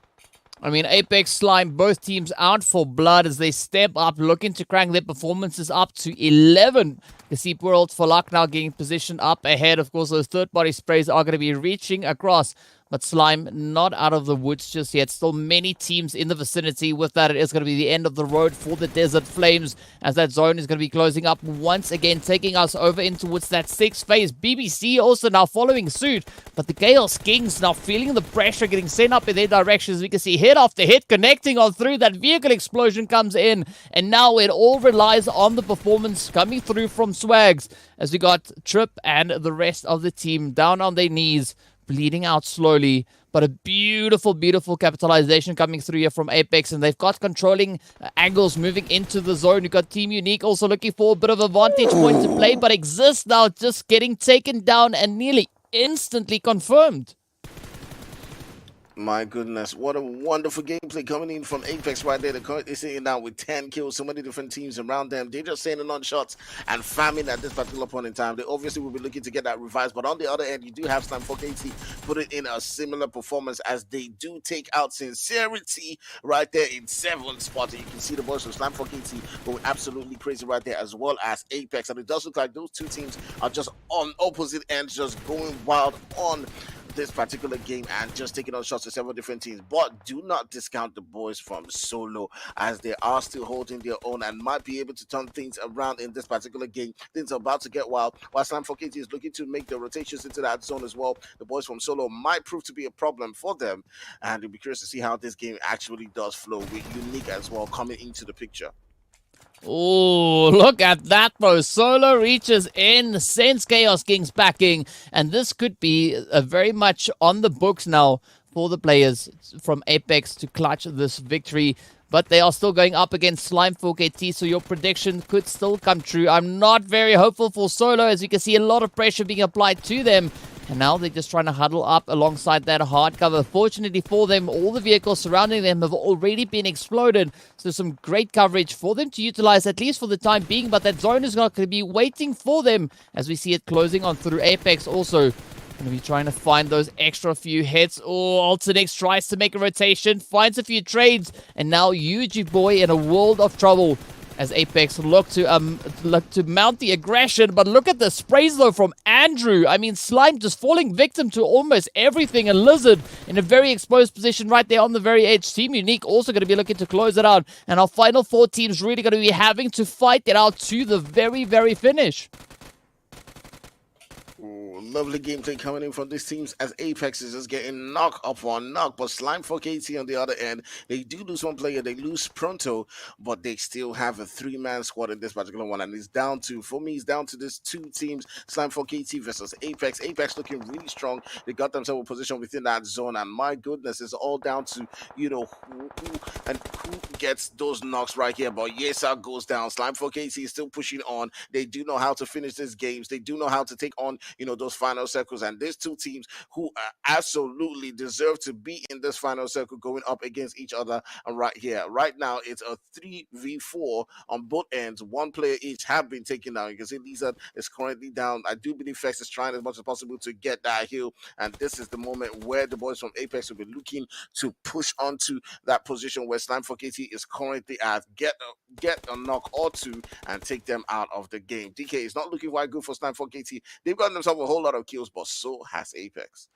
I mean, it's looking like a really challenging plane. To add to the difficulty, it's going to be that blue zone that is going to be closing in any time soon. But of course, it now turns to Plaza, the final hopeful for Slime. We've seen a clutch happen before, so it's not completely out of the realm of possibility.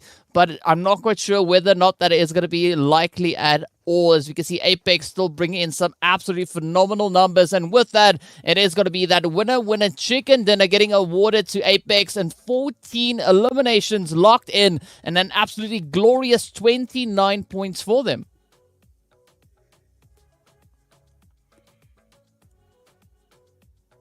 Ooh, DK, I did not see this coming in from Apex. If you told me before the game who was going to get that win, I definitely would have said, Slime for KT, BJE, Desert Flame. But the boys from Apex, were absolutely outstanding.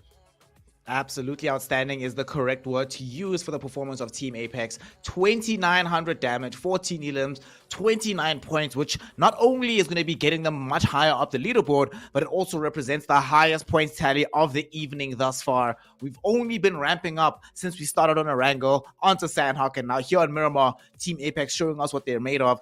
The thing I really am appreciative about how this all panned out is the fact that, yes, they were able to win this one out. Yes, they were doing the right thing, which you should be doing on Miramar, spending the earlier portion of the game just throwing out damage on the long range as humanly possible, and then as the game picks up, finding eliminations where you can, not pushing when it's too inconvenient, but more prioritizing having your entire team alive. DK, how many players did they have at the end? Please remind everybody, if people were paying attention. All of them. They had the entire squad moving on through. I mean, what an absolutely glorious play that was. That is, over this weekend, has been the most successful Miramar for Apex yet. They've been trying many times on this Miramar map to try and get some kind of traction. When we saw them doing very well throughout the group stage, it was usually on Erangel and or Sanhok. Miramar always eluded them in terms of victory, but today, certainly they've been finding themselves practicing and now rewarded for those efforts with this winner chicken dinner. Of course, one of the things we do need to talk about, though, here at Actfire is that, yet again, we have an incredible reorganization, if you want to call it that, of what the standings look like in terms of which team performed well versus which teams didn't. Underrated Esports, which had a very good showing at the beginning of the day, not so great on Sanhok, was aight. Here they were the first team eliminated. A lot of other squads that did really well didn't necessarily do so once we got to Miramar itself. But one thing that I'm always very curious about, right? Why do you think it is that some of these squads are capable of performing as well as they do, say, on an Erangel, but it all starts to fall apart once they reach Miramar on this map? I think that Miramar presents a different dynamics when you're fighting. Whereas with other maps, you always have that thing at the back of your head that you're going to get third partied.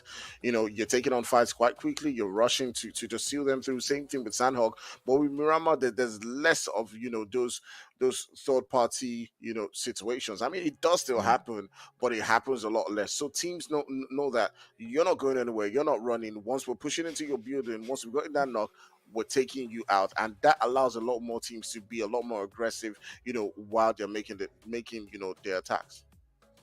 That's a very good point that he brings up there, DK, because something that I have also noticed that we tend to see on Miramar more so than some of the other maps is that on Miramar, we do have a lot of squads remaining until like zone 6, 7, whereas say on Sanhok or on Erangel, by the time we get to zone 5, fifth phase at the latest, we already see teams really going at it to try and solidify their placement. As we look at the MVP of this map, I wonder who it's going to be. Let's take a quick look here. I'd be shocked if it's not somebody from Apex. Oh, well, there's me shocked. Okay, wow. 6 elims coming in here from the side of Slime 4KT. Good job being done here by Lizard.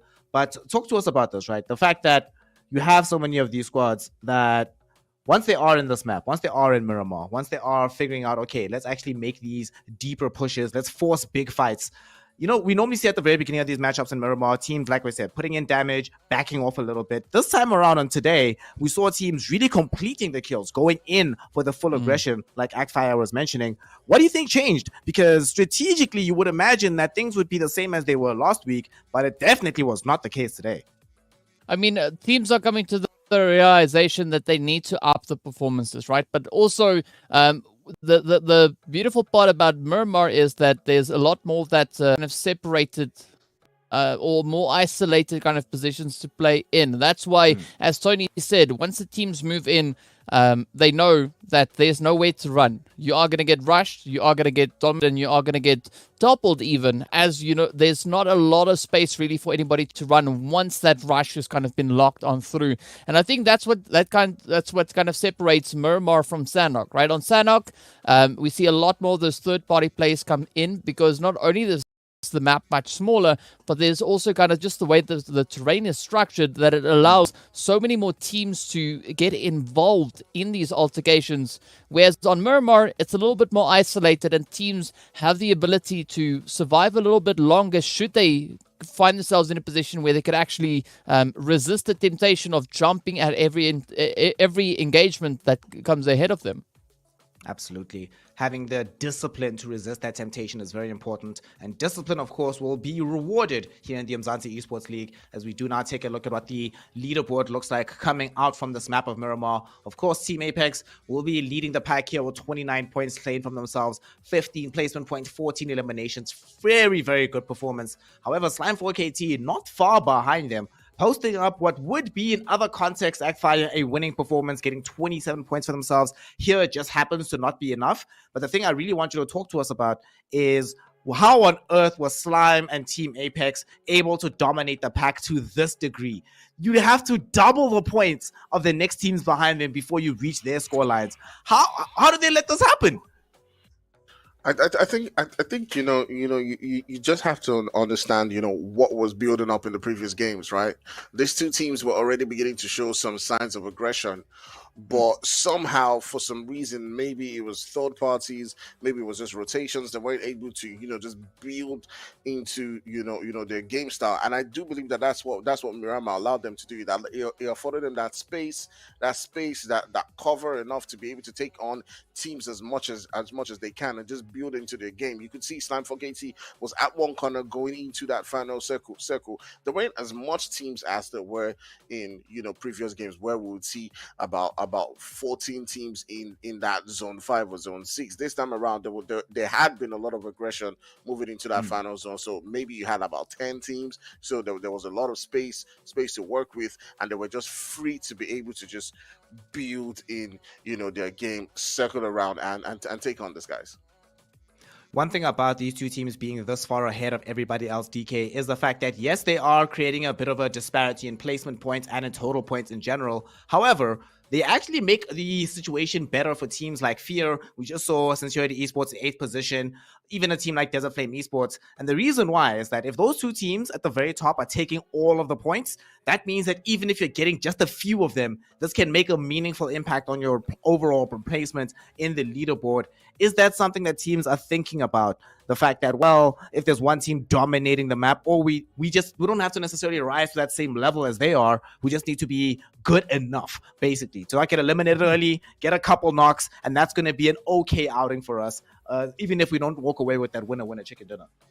I mean, it's not the end of the day, right? But there's still 3 other maps to try and kind of rectify that. So that's what I like about the 4 map rotation is that the teams have more than one opportunity to try and kind of fix whatever could have gone wrong should they not have the best Miramar run or the best Sanhok run.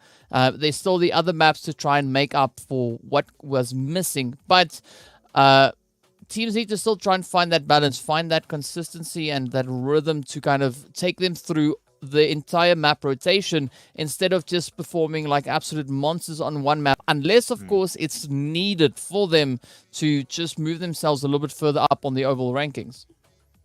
The overall rankings, what everybody is playing for, and of course the points that have been accrued here from Miramar.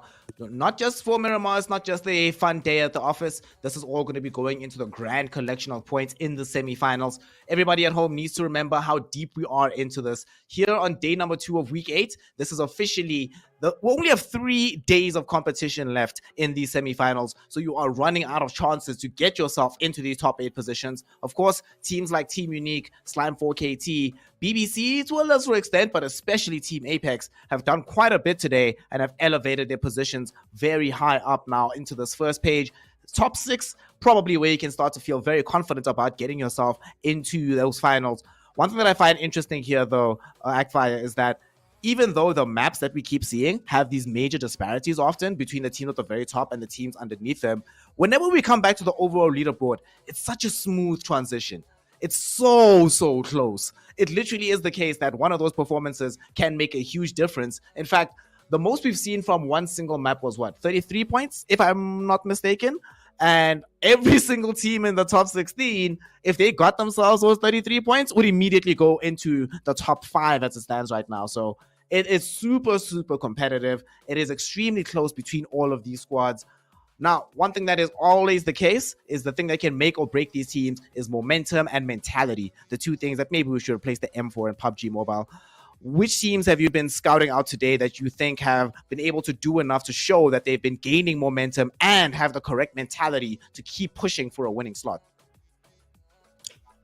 I mean, I think it's the boys from Apex and Slime 4KT, not just because they won the last game, but because we saw in that Sanhok game that, you know, they're willing to fight. The same thing with, you know, Slime 4KT, you know, even BJE is another team that, you know, we might see some good performances in this final game. I mean, we haven't seen them get that win, but they've shown that, you know, they're willing to grind things out when it's tough, and you know, it's obviously, you know, paying out for you know, for these teams right here. Yeah. Yep. So I'm looking at this last page now. These are the 8 teams that, as of the current moment, do not have the security of moving into the final phase of the Umzansi Esports League for that all-important championship weekend. The teams that I'm most concerned about, though, DK, are Underrated Esports and Solo Esports, not just because they're occupying the 17, 18 slots, so are very close to getting themselves into the top 16, but mostly because of the fact that the thing that we've been harping on about that we do not want to see, which is we do not want to see a team only making one massive splash and then dovetailing off into some very lackluster performances thereafter. That's pretty much how the day has gone for them. Underrated Esports, of course, won Erangel, very weak performances on Sanhok and Miramar. And then on the other side, we saw Solo Esports do a lot better later on in the day, but not a strong start either.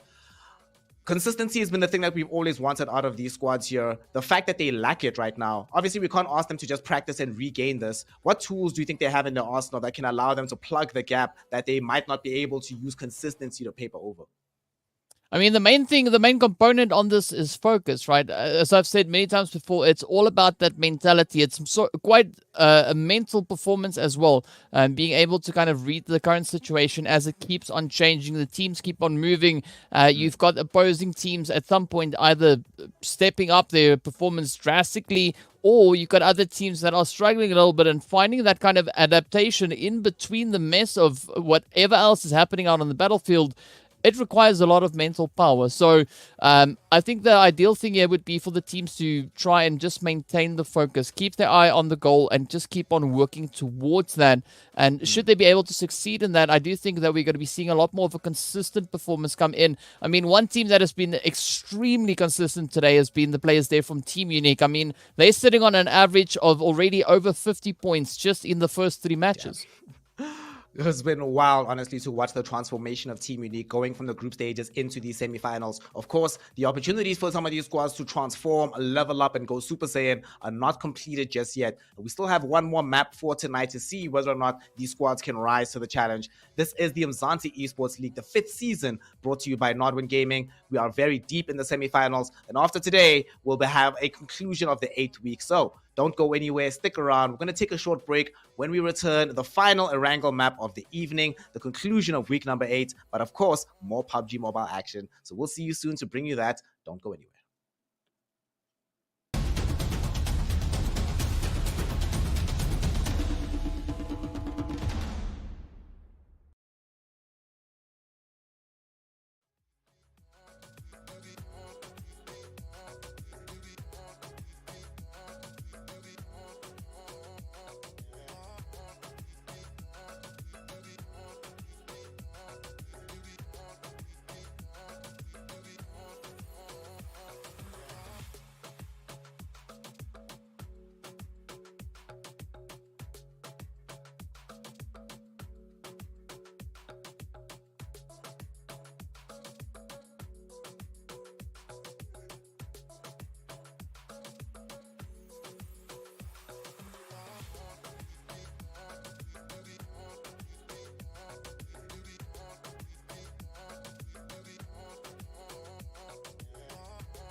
Welcome one and all. We are back here in the Umzansi Esports League. Season 5 is about to conclude its 8th week as we are now down to the final map of the evening, Erangel Part 2 here in the PUBG mobile side of things. After this, we will really have a clear idea of which squads are going to be finding themselves pretty much guaranteed for the finals, which squads still need to battle to get into that milieu, and which squads will be saying goodbye to unless they can pull off some amazing performances next week. My name is Snare. I'm joined once more by Actfire as well as DK. Gentlemen, it's been a topsy-turvy evening. We've seen a lot of different PUBG mobile strategies, a lot of different squads in the mix for who's contending for the best in the lobby. Once we get into this 4th map of the evening, Erangel Part 2, DK, are we going to be having anything different from Erangel Part 1? We've actually, wait, no, that's the wrong question. Have we ever actually had Erangel Part 2 look like Erangel Part 1? Why are there such different playstyles pretty much every week so far? I mean, Erangel Part 1 is where teams come into the day kind of trying to assess the situation. Then, of course, they have that beautiful balance coming through from Sanhok and Miramar to kind of bring in the pressure from the close court engagements as well as those more ranged engagements. And then they get another opportunity to kind of smack that all together, move back in towards Erangel. And that's why we keep on seeing these changes. I mean, yesterday, pretty good reflection of that. But moving into today, yes, I still think that we are going to be seeing a little bit of a change. I mean, I'm still expecting the teams that didn't perform as well on the first Erangel to try and bring in that additional improvement into the final showing of today. Absolutely, and this final showing is where they need to put their best foot forward, as they often have to do. Actfire, what lessons do you think these teams have learned throughout the day of play? What do they need to be watching out for once they get into this 4th map of the day on Erangel Part 2? Be violent. I think just being able. I think the most important point for me is being able to grind out those points even when you're not doing well. How you perform when you're not that team that storming, going crazy in the lobby. How you manage to still get yourself some points as you continue to go on is very important, because those performances are still going to come for you. You're still going to get your winner chicken dinner, but what were you doing before then? How many points were you able to accumulate before you then had that beautiful game? That's the most important thing for me. It is very important to try and make sure that you get yourself into those positive kind of positions. Make sure that as you're playing this one out, you don't lapse into complacency or just lapse into despondency, even more importantly, and make sure that you're just playing the natural game, seeing what you've learned from all these squads around you. Erangel Part 1, one of the things I love about it is, as DK was mentioning, teams are feeling each other out, trying to figure out exactly who is doing what is happening. But in Erangel Part 2, all these lessons have to come to fruition. It's pretty much like a final exam here in PUBG Mobile. So let us see which of these teams are going to be passing this test and which of the others will find themselves going down in flames. To help bring you that action will be Actfire and DK. So for the final time in week number 8, take it away, boys. Bring us this hype, and I'll talk to you after the game. Thank you so much, Snare. Yes, it is time for us to move over onto Erangel for the second time around. And of course, we can see our flight path is going to be coming in from that eastern side. Moving down to the west, again, a very similar kind of flight path to what we had in our very first showing. So I'm curious to see how the teams are going to be looking to adapt. Of course, the flight path just tilting the opposite way. It was a little bit further up west on that first showing. But again, very similar play coming in here from the teams. Yes, right. But now we got to Just see as where you said, everybody's DK, going to be going and just a how they're little going to be bit going further about their upwards, moving business. all the way from that northeastern region, just off, Yesnaya right there, all the way into that region around the hospital. And DK, it is absolutely, crazy, as we do see several different teams like Sidemen, like the boys from Raptors, just landing, quite close to each other, as well as Team Unique, who have given us some, glimpses of performances today. We've seen them in action so far, and going into this last map, we'll be curious to see how these teams now begin to handle themselves. But DK, there are some teams, who are absolutely, who do really need these points. Teams like Fear, who are, in a position where things are not going quite well for them. Teams like Sincerity as well.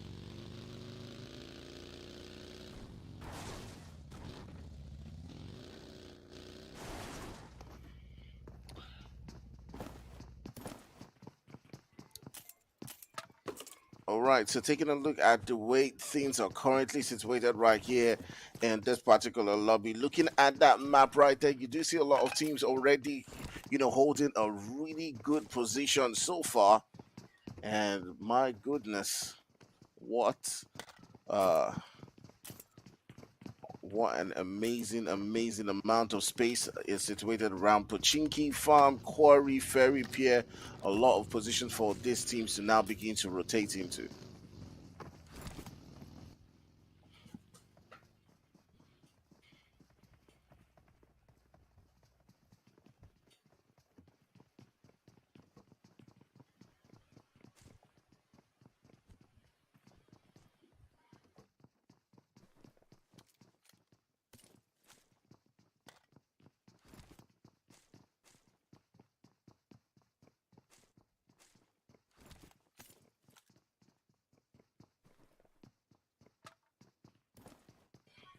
All right, looking at the way things are currently situated right about now, who do you guys think is going to be grabbing home this winner chicken dinner? Who is going to be taking this one on? We do have the boys from Fear again coming up against the boys from Desert Flame and coming in for that revenge. We do have Mine just holding things down, but my goodness, he's sent to the ground as the boys from Fear do push on to that location. And Tra, who showed us some glimpses of great performances in that last one, coming in with the knock right there and taking them down. You do see the boys from Fear, coming in. They've gotten themselves 3 defeats so far. It does look like they've taken out a couple of players from Desert Flame, and Desert Flame not looking so great so far. They're currently sitting down in 11th place coming in to this particular game right here. They've climbed themselves up on that leaderboard, but Fear has got to do the same. They're in that position where they now need to begin to grab themselves those points if they will be looking to move all the way up into that finals. And my goodness, it is some lovely gameplay coming in from them so far, guys. So DK is going to be joining us again so far, but for now, guys, I'm just going to be holding things down until he comes back into the game.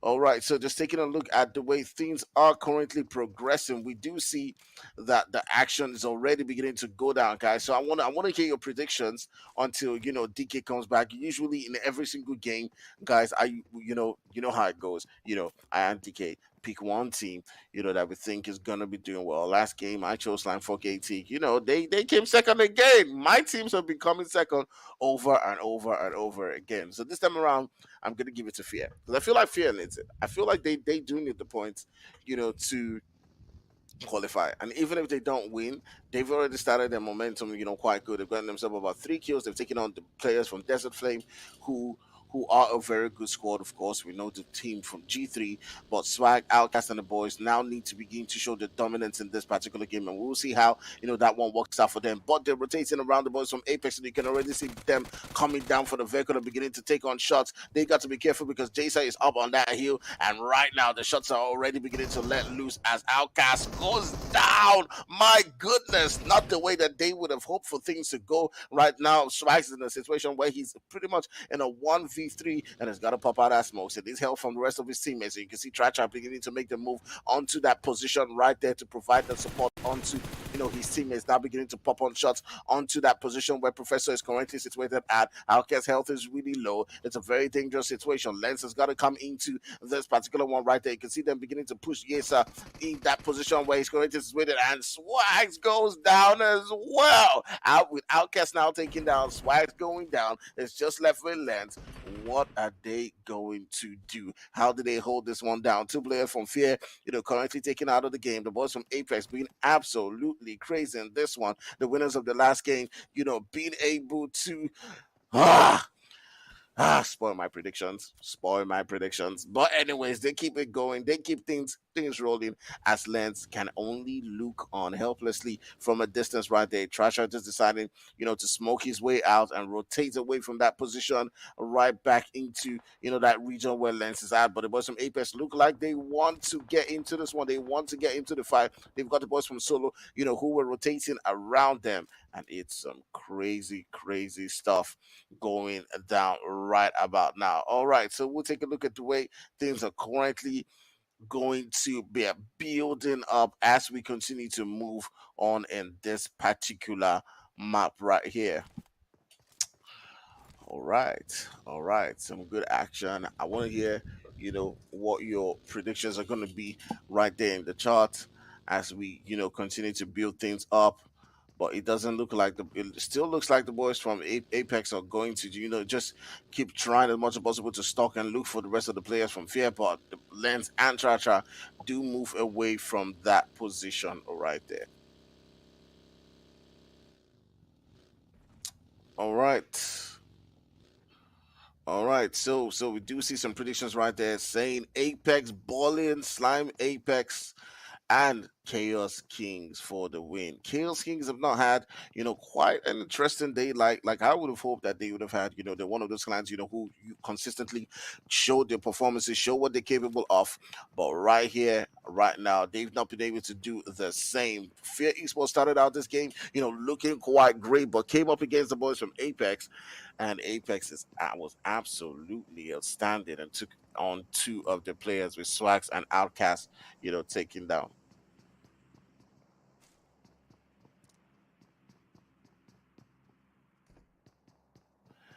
All Alrighty, right. so so here we go back again, looking to see if everything is working. But yeah, Tony, I mean, we've been seeing some pretty crazy plays coming through across the board. I mean, we still have all the teams in the mix here, but I like the kind of approach that we've been seeing, right? Fear locking in those 3 eliminations, only losing 2 of their players. Not the most drastic play for them, but at least they're still keeping themselves relatively close and situated up in towards that zone. Yeah, I mean, they were in on a momentum, coming up against, the boys from Desert Flame, and they were looking for that last guy. But unfortunately for them, the two players, Swags and Outcast, came really close to the boys from Apex, and they just got annihilated because it was in a two v three situation right about well, it was a what am I saying? It was a 2v3 situation, but it is what it is. They can still go on and perform quite well. But DK, before you joined the match, I was talking about giving a team my caster course. My teams have been Mm. coming second every single game. This time around, I chose Fear. Are they going to finally disappoint me and turn it from a blessing to a curse? We'll see how that goes. But what team are you going to be placing yours on?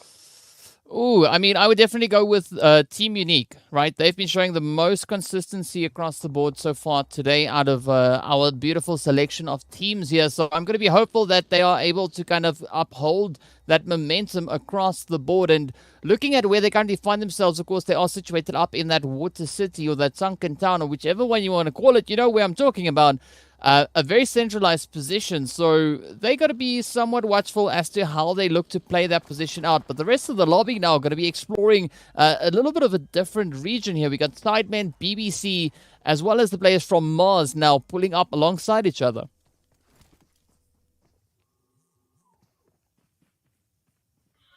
Yeah, different class now pulling up onto this position. You do see the boys from Sidemen pulling up onto BBC right here. Sidemen have been absolutely outstanding when it comes to performances today, putting up against BBC, who is another really capable clan, and showing what they're capable of. But right there on the kill field, we do see Sincerity and Fear coming up right there as Tratra is just getting the knock up or knock onto the players from Sincerity, DK.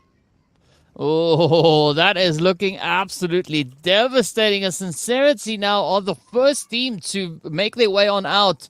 And of course, this is going to be an absolutely glorious start for the players there from Fear as they are able now to just strengthen the amount of eliminations they've been able to secure. But what I'm also looking at is going to be the players from Zero Tolerance and Slime 4KT pulling up alongside each other. As we can see, Lizard now coming through with a bit of a knock, running straight over Skydo. I think that is a really good strategy coming in from Lizard. I mean, Skydo is an absolute threat and such a disaster to deal with. So the sooner they could get rid of him, I think the better that would be, not only for Slime 4KT, but also the hopes and dreams of the rest of the teams in the lobby.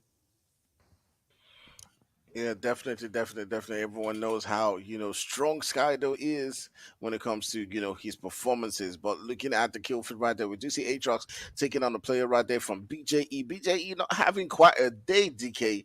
I'm not sure exactly what it is with them, what's going on. Maybe they didn't take the magic drink before they started the game.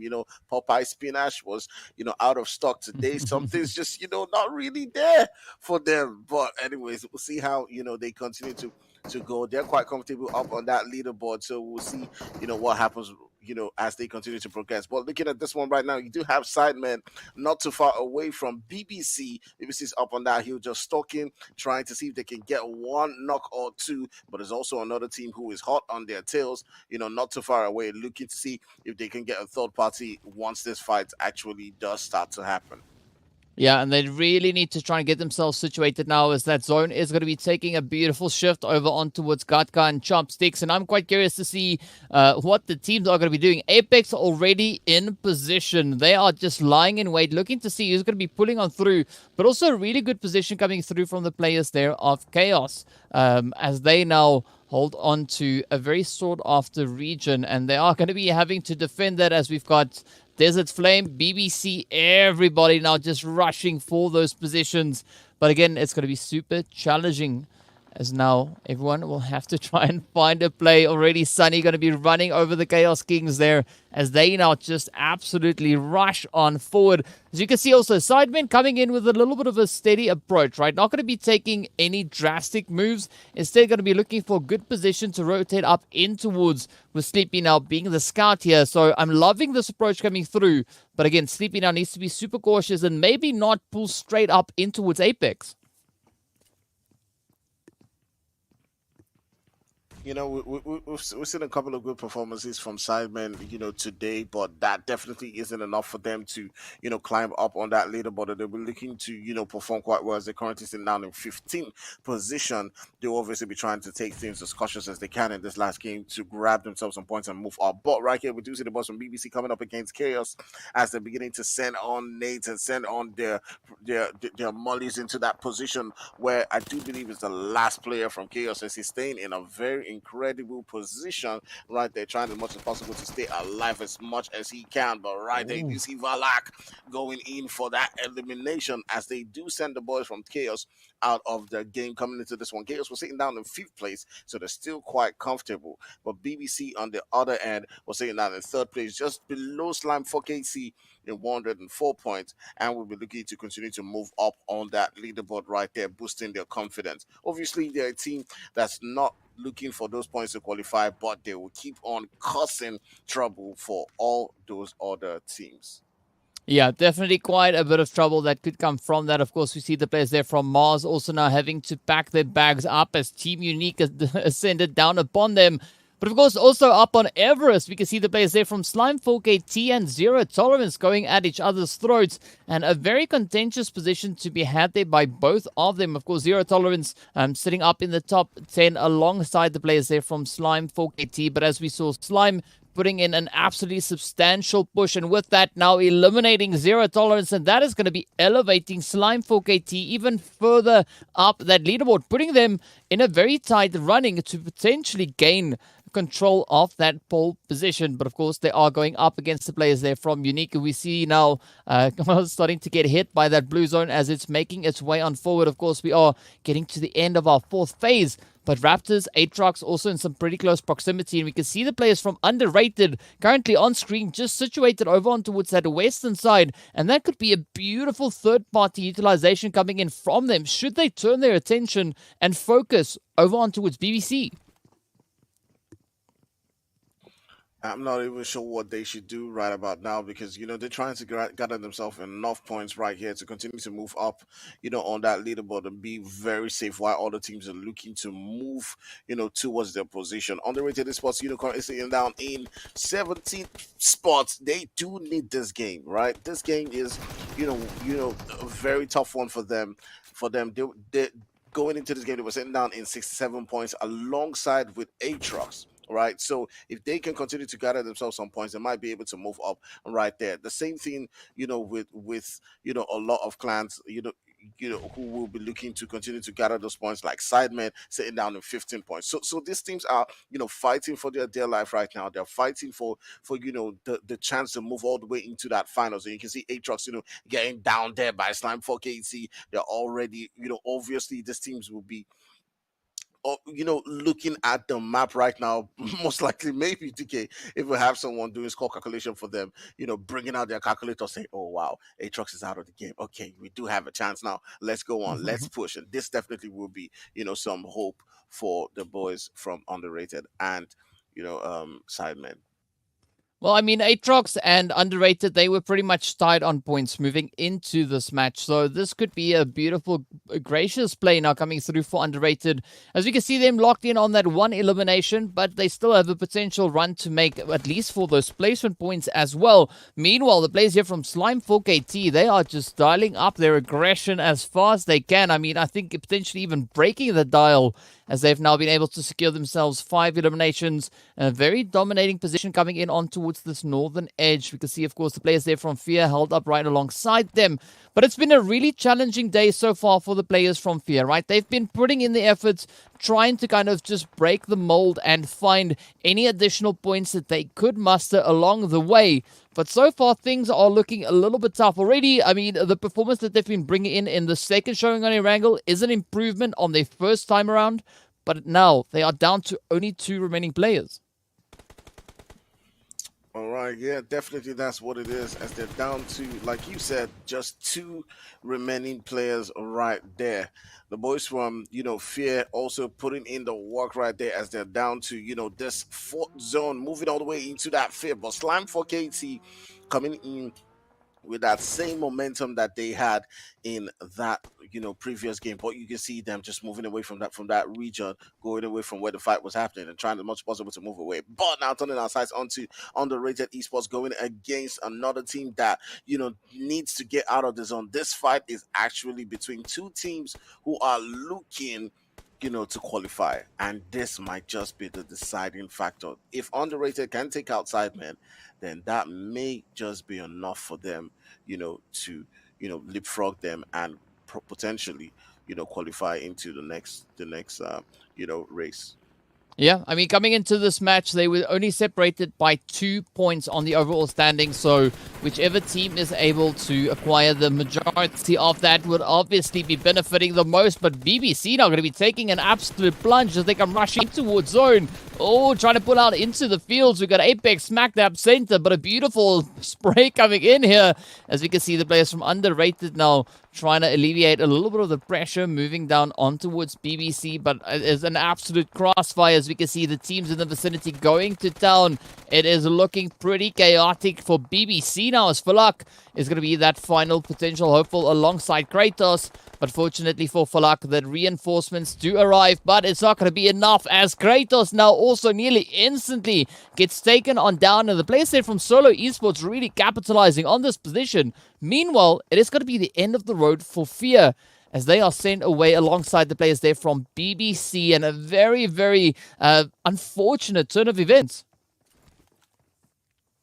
Oh, BBC just trying as much as possible to get into that zone right there, but just in front of Clutch God from Underrated, as he was able to almost single-handedly just deal with that team right there and take on several of them. But Sidemen also now, as we can see in this particular one, in a very, very sticky situation as they're looking to move their way into that zone. But Underrated in a gatekeeping position, they've got a player within that zone, so they know that they can rotate in. But right now they're turning their sights onto the boys from Sidemen and trying as much as possible to take them out and leapfrog them up on that leaderboard. So we'll be taking a look at that after the game is done. But what an amazing gameplay coming in from them. You do see Clutch God trying as much as possible to keep on moving things and getting into that zone. They've got themselves 6 kills so far. So many different teams around them. They still got an Aatrox player all the way towards their east. And it'll be curious to see how they're able to manage this one, if they can take their full team into that final zone and actually seal this game through. Yeah, I mean, I gotta say, Solo and Apex looking absolutely glorious with their positions coming in here. Underrated also looking pretty phenomenal. I think it's going to be up to those final 3 teams, right? I think that's going to be the final 3 teams to fight it out for that winner chicken dinner. We can see Aatrox also still just trying to hold on. We got Phoenix there for Blackjack all the way down on towards that southwestern edge of the zone. And Slime, they've been reduced down to 2, as we can see Lizard and Plaza just up ahead alongside Apex. but it is going to be a very challenging play to get yourself situated, find that strong region, and now with the zone moving up in favor of Apex, this could possibly be on the books. But they need to maintain that focus as we see that knock now coming in. But it is going to be Slime 4KT to get swiftly dealt with as Professor and Jassa now deal those absolute shots of devastation. Of course, Kage doing a quick little pick-me-up there, just putting his teammate back into the safety of that compound. As we do see Phoenix now also meeting their end. But it's now up to Underrated and Solo to come barging back into the zone to contest Apex for that winner-winner chicken dinner. I think that the position that Apex is currently situated at, they most likely can seal this game through. I mean, they've been the most aggressive, consistently when it comes to, all the matches that we've seen so far. But these two teams, Underrated and Solo, need this point. They need to qualify. We haven't talked about the position, what Solo was sitting at, but they were just beneath the boys from Underrated Esports with, I do believe they were actually on just beneath them by 1 point, just 1 point. So they need these points to qualify as well. And you can see both of them are coming in with that fight, coming in, trying as much as possible to storm that region where the boys from Apex are currently situated. And it's a do or die situation for them as they try as much as possible to grab that winner chicken dinner. And you can see Apex is in the middle of that, just being absolutely stormed from both left and right, DK. I mean, this is going to be a pretty crazy fight, but Solo stepping up super aggressively, coming in right on towards Jassa. Oh, who narrowly escapes that onslaught, but of course, quick vault out the window. Ooh, Jassa finds it onto Yuji Boy, but up comes those third-party hits, and now it is down to Professor. Oh, off he goes. Our final two teams left to duke it out is going to be Underrated and Solo. I mean, Underrated already sitting on those 12 eliminations. Absolutely phenomenal run coming in here. But of course, we know they are going up against Solo. Solo currently sitting on 5. So this seems to be a beautiful turn of events for Underrated. And this could very well be their winner chicken dinner to lock in. And the boys from Underrated, having put in the work in this particular game, have themselves 12 kills so far. They're looking quite good. Clutch God is holding, a grenade right there. It's down to 1 HP. The rest of is trying as much as possible to send those projectiles into that location where the boys from Solo are currently situated at. It would take a miracle for Indiax and his team and his teammate Altix to find a way to battle out of this one. But let's see how it actually does play out. It's all down to that one knock. You can see Paraboy holding a flank position, trying as much as possible to see if he can battle things out. But one player goes down and Pyros goes down, offering an option for them. But they've taken down 2 players from Underrated. Can they actually clutch this one right here in a 2v4 situation, DK? Oh, they very well could do exactly that. I mean, what a bounce back this is coming in from IndiaX and, of course, Ultinex. But now they got to try and read the situations. We can see they are still just outside of that blue, or outside of the safe zone. We now have a few utilities getting sent across as the players there from Underrated are trying to do their due diligence, clear up those edges. But a beautiful off-angle play coming in, and now it all turns to Clutch God as the rush comes through. It is going to be Indiags looking to close it up. Does spot Clutch out in the window. Up comes Ultinex, comes in with a spray or quick trade-off coming in from Clutch. Oh, locks in the confirmation, and now it's going to be a 1v1. Indiags about to push up on that doorway. Will he be able to get the rush in? Clutch now can hear the steps coming in, but his health is too low as that swings in favor of the players from Solo, and Ultinex walks away gloriously alongside his team, locking in 24 points alongside those beautiful eliminations as well. My goodness, I did not see that one coming. My whole mind was that it was going to be Underrated taking that game home, but these two clans were absolutely phenomenal in that final circle. You could see the hunger coming in from Alternex and his teammates. Alternex really lived up to the name of Solo Esports. He's like, I don't have a team behind me. You know what? I'm going to solo it all for us. Get this winner chicken dinner. Get this dub. Get us high up on the placement points. We were speaking about it before this game started. Solo Esports had one good map for the evening. The rest of the time it's been very poor performances. But here they demonstrate yet again why they were one of the teams to watch throughout the group stages and why they'll remain a team to keep track on throughout the semifinals and then through to the finals weekend. What a great showing from them. These 9 eliminations, of course, also represent a pretty decent high outlay from them. It's not going to be the highest of the evening, but this is a lot of damage, a lot of elims. And as we've been talking about the entire night, it doesn't really matter how you get to the top. You just need to be able to exploit what your opponents aren't doing and what you're capable of bringing to the table. And this is going to allow Solo Esports to come ahead in this one. Again, DK, the surprises keep coming in. Yet another different winner that we have on one of these maps. Another situation where we have different teams in these pole positions. However, the one interesting thing I like about this, we were talking beforehand about how these teams acclimate towards playing Erangel twice, whether or not it's going to be benefiting some squads, what squads can do to try and gain consistency, given that they are doing this twice in a row. We keep having different winners, but we did get to see underrated esports still get into that pole position. We did get to see them show that they might not be able to pull out those performances on Sanhok or Miramar, but when it comes to Erangel, which it helps because it's twice, they really have what it takes to really be considered a competitive team here in the PUBG mobile side of the Umzansi Esports League. Yeah, I mean, underrated, proving themselves once again. As we know, in the first match, they walked away with 25 points. I've got this funny feeling that they might have topped that one, moving into this final one. But also got to say, well done to Solo Esports, right? This has been their most successful match in the entire second week of the semifinals. Yep. So, I mean, what a glorious way. This is the most points that they found in one single match. The second best, we know, they got 21 points, but that was over on Sanhok. So, Erangel really looking phenomenal for them. Yep, Erangel certainly has a come up clutch right now for the side of Solo Esports. Actfire, when we were speaking, when y'all were talking in the game, right? I wasn't there, of course. You had, we were like, there's no way that the Solo Esports are going to be able to come up with this dub, right? Talk to us about actually how difficult that was. It's very impressive to watch, right? From a viewer perspective, seeing him being able to clutch out pretty much solo versus an entire squad. But how difficult is that actually is to do in the game itself? Man, that was absolutely outstanding. You know what I did see from Alternix was try to keep a blind spot onto Paraboy, who was trying as much as possible to flank him, while the two of them were taking on the two players, who were really close to them from underrated, and that actually did work out for them because Clutch God was not with them, and it just provided them the opportunity to go 2v2 versus the two Alternix players that were pushing on, and that was the mistake that underrated esports made in that particular one, because they should have pushed as a team and just taking out those two players right there. But still, great gameplay coming in from Alternix and his teammate, just taking that chance, taking that opportunity and sitting that game through.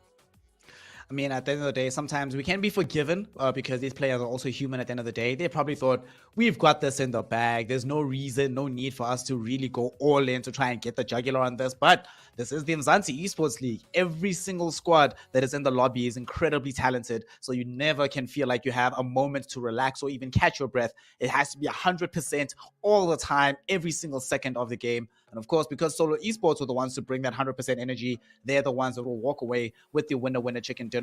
I don't even care about the MVP on this one because it has to be Alternix.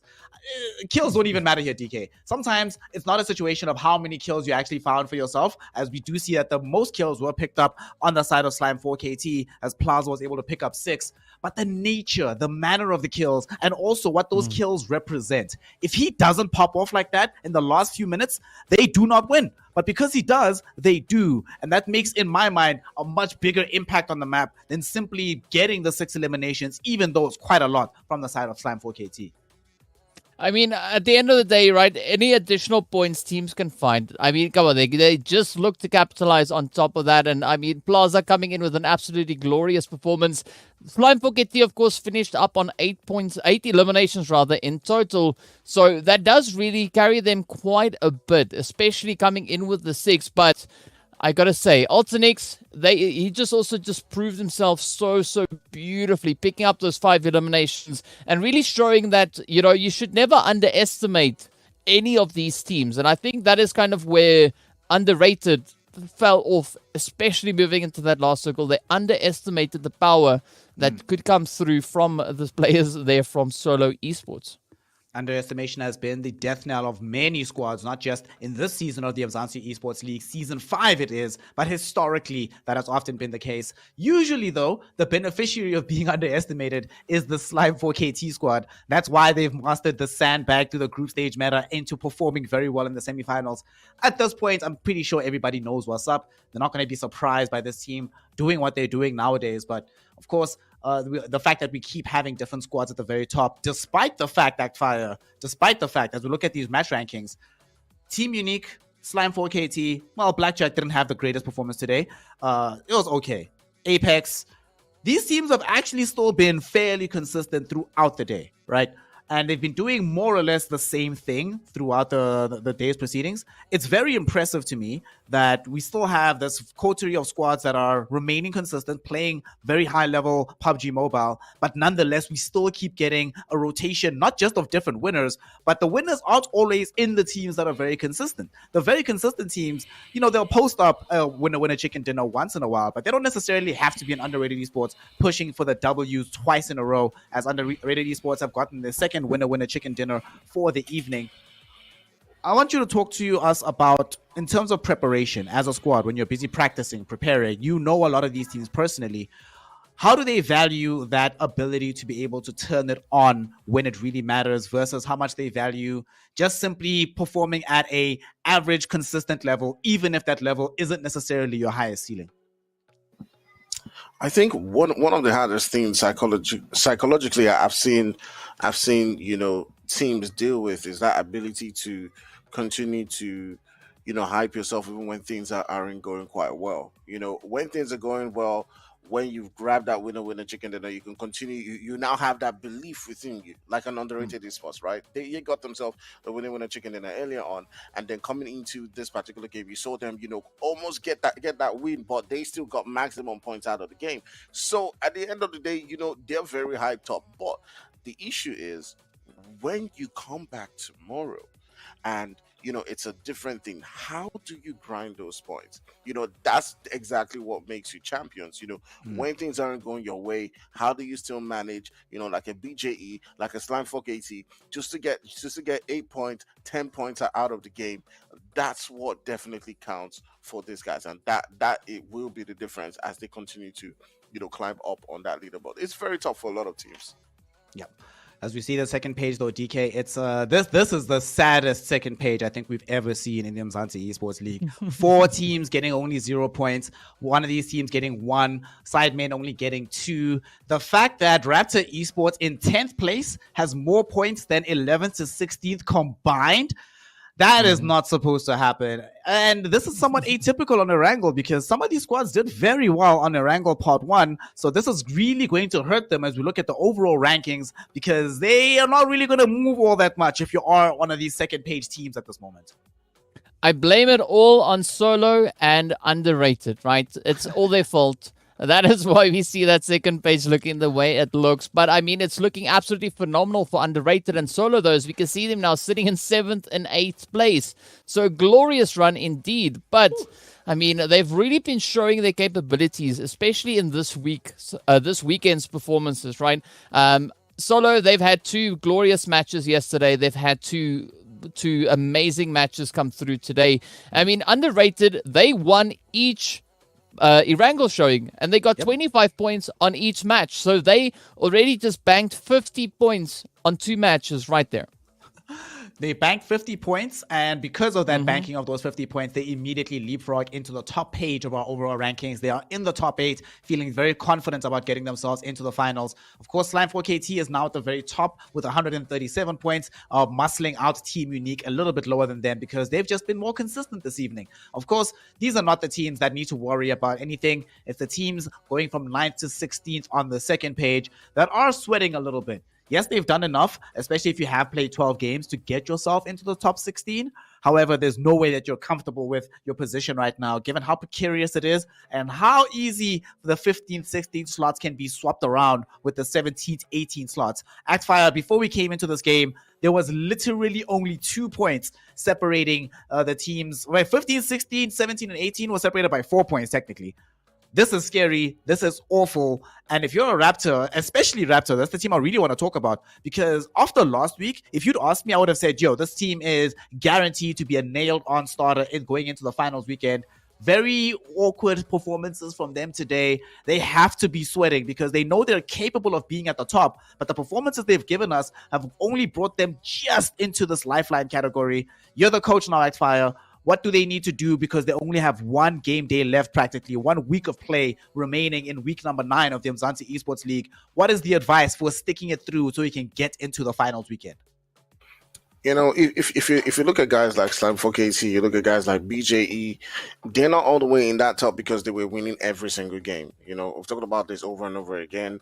It's not about what you do with that one performance. You know, you may have a really good day like we saw, you know, from the guys I'm underrated, and you just move all the way up. But how do you consistently continue to grind?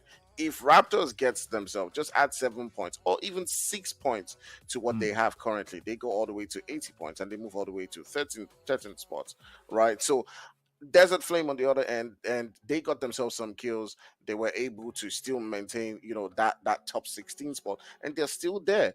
Things aren't going quite well for them, but they're still managing to qualify. They're still managing to be in that good spot.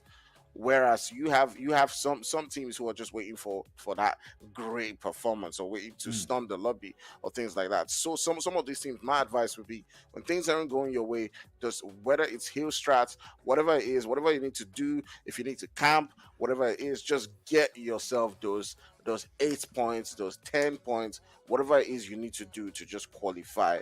And then you can now start to build that confidence when you're now in a safe spot on the leaderboard. Safe spot in the leaderboard is very required because we do see here the zones that are not safe. 17th to 24th. Right now, if the competition were to end tomorrow here in the semifinals, we would be sending all of these teams home and they would not be allowed to participate in the finals weekend. From this situation, you know, most of these teams, DK, have only played 8 games. They haven't actually had their full competition just yet, so they're not super stressed about it, especially teams like Lag, EFX, and Trinity. Well, Trinity and Lag in particular, because they already have 70 points for themselves. But if I'm Fear or Sincerity Esports, I am terrified right now. We've done 12 weeks or 12 games rather of play, and we still do not have them anywhere close to these qualification safety slots. I mean, if they had to drop 27 points right now, they would still be on the second page and not actually be getting themselves into the top 16. You know, we've spoken about the teams that where we know that they just need a little bit of a talking to try to bring out some of that consistency. Sincerity and Fear feel like they need a miracle at this point, DK, if they want to have any hope of getting into that finals weekend. I mean, it's scary to look at it, right? Sincerity sitting in 22nd with 36. At the end of last week, 36 points was worth 14th position, right? Yeah. So a lot has kind of changed up. I mean, that has now been reduced by 8 points in value, but we can see quite a bit of a disparity coming through from that 19th position downwards, right? Yes, we do have a few teams that have not yet played all 12 games, but the focus and the effort really needs to be on point coming through for Sincerity and Fear moving into the final week. And this is where a lot of the focus in this last week will be, is these bottom 8 teams showing us, or bottom 6 teams, because I'm pretty sure Lag and Trinity will be able to move themselves up. But there's going to be a lot of effort now having to have come in from EFX, Fear, Team Inzimbi, Sincerity, and Your Killer Is, if they are looking to get anywhere near that second page. Yep, it is a second page that is absolutely essential to try and climb yourself into, because if you do not, then suddenly you're going to be left out of the finals weekend, not going to be allowed to compete to be declared as the best squad in PUBG Mobile on the entire damn continent. That prize, not just the money itself, but the bragging rights. As gamers and competitive people, we all know that that's what they're really playing for. The money is just a nice little side bonus. It's about being able to tell everybody that there's nobody better than you. Of course, one of the things about being the best, it requires being able to get as many kills as humanly possible. Throughout these weeks, we've seen some very interesting shakeups when it comes to the elimination leaderboard. Let's see what it looks like today. Oh, what a surprise, Fire. Look who's at the top. It's our boy, Skydo. All right. Fire, tell me honestly, fam. Is there any hope before the finals weekend that there's going to be a single person who forces him off that perch, makes him second or third in the way it's looking right now? I actually don't think so with the way he's playing. Like, every single day he keeps getting the kills. He's leading by If my math's correct, he's leading by 7 kills so far. So, except we see some great performances, from other teams, I don't see him stopping. I see him, just keep just racking those points because he's one of those, consistent players. So except like their performances just drops drastically, and I just don't see it happening. I just see them, continuing this form. Yeah. The form that they're in has been, today wasn't the best overall showing from them, but they're still in a very decent position for themselves on the side of ZTS. For Slime 4KT, who now have a representative in the top 5 elimination leaders, Plaza, phenomenal performances this evening, but in general, very consistent performances across the board, has gotten himself into this 4th position, 43 eliminations, which is very, very high, but the damage he's outlaying here, DK, is not just surreal, but when you look at the damage and countenance that with his average survival time, very low survival time, but absurd amounts of damage being pumped out. I'm not looking at, if I'm one of the other teams, I'm on the coach doing opposition research, I'm looking at this like in disbelief, being like, yo, Nodwin, did y'all get the stats right? What the hell is happening? How is this even possible? I mean, we're seeing some pretty crazy stuff happening here. I think the only way to really put a stop to Skydo, the only thing that I think could probably put a halt to that is if someone actually flew to Mauritius and tied his hands up, or just tied Skydo up entirely. I mean that because I think even if the feet are free, we could still see some pretty crazy things.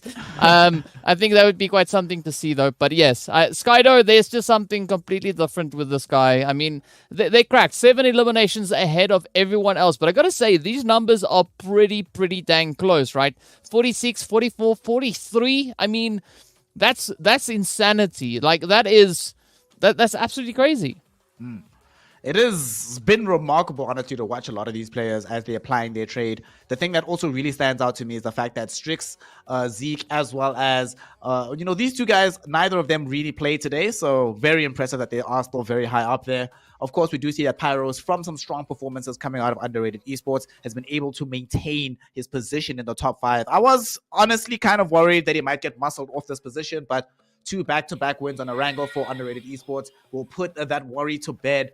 As it stands right now, though, every single squad that's represented in the top 5 eliminations, they don't necessarily have to worry about elimination going forward. They've done enough work at that point. What's really important is to see exactly how the other teams, the teams on the very last page, how are they going to respond? How are they going to train and come back stronger next weekend? Of course, we only have 1 week left here in the Umzansi Esports League semifinals. So if you do not put forth a great performance next week, that's just it. And you're going to be having to wait for Season 6 to try and make your name as the best squad in PUBG Mobile in the African continent. With that, though, we are going to be closing out not just the day of PUBG Mobile action, but the second week in general of the Umzansi Esports League, brought to you by Nodwin Gaming. It has been a phenomenal day. Some incredible storylines being created before our very eyes, but the stories do not end. And to that end, please make sure that you are giving some love towards your storytellers at ActFire with 2 E's, and of course, DKZA_gaming. Let them know how much you love their hype, their knowledge. And trust me when I say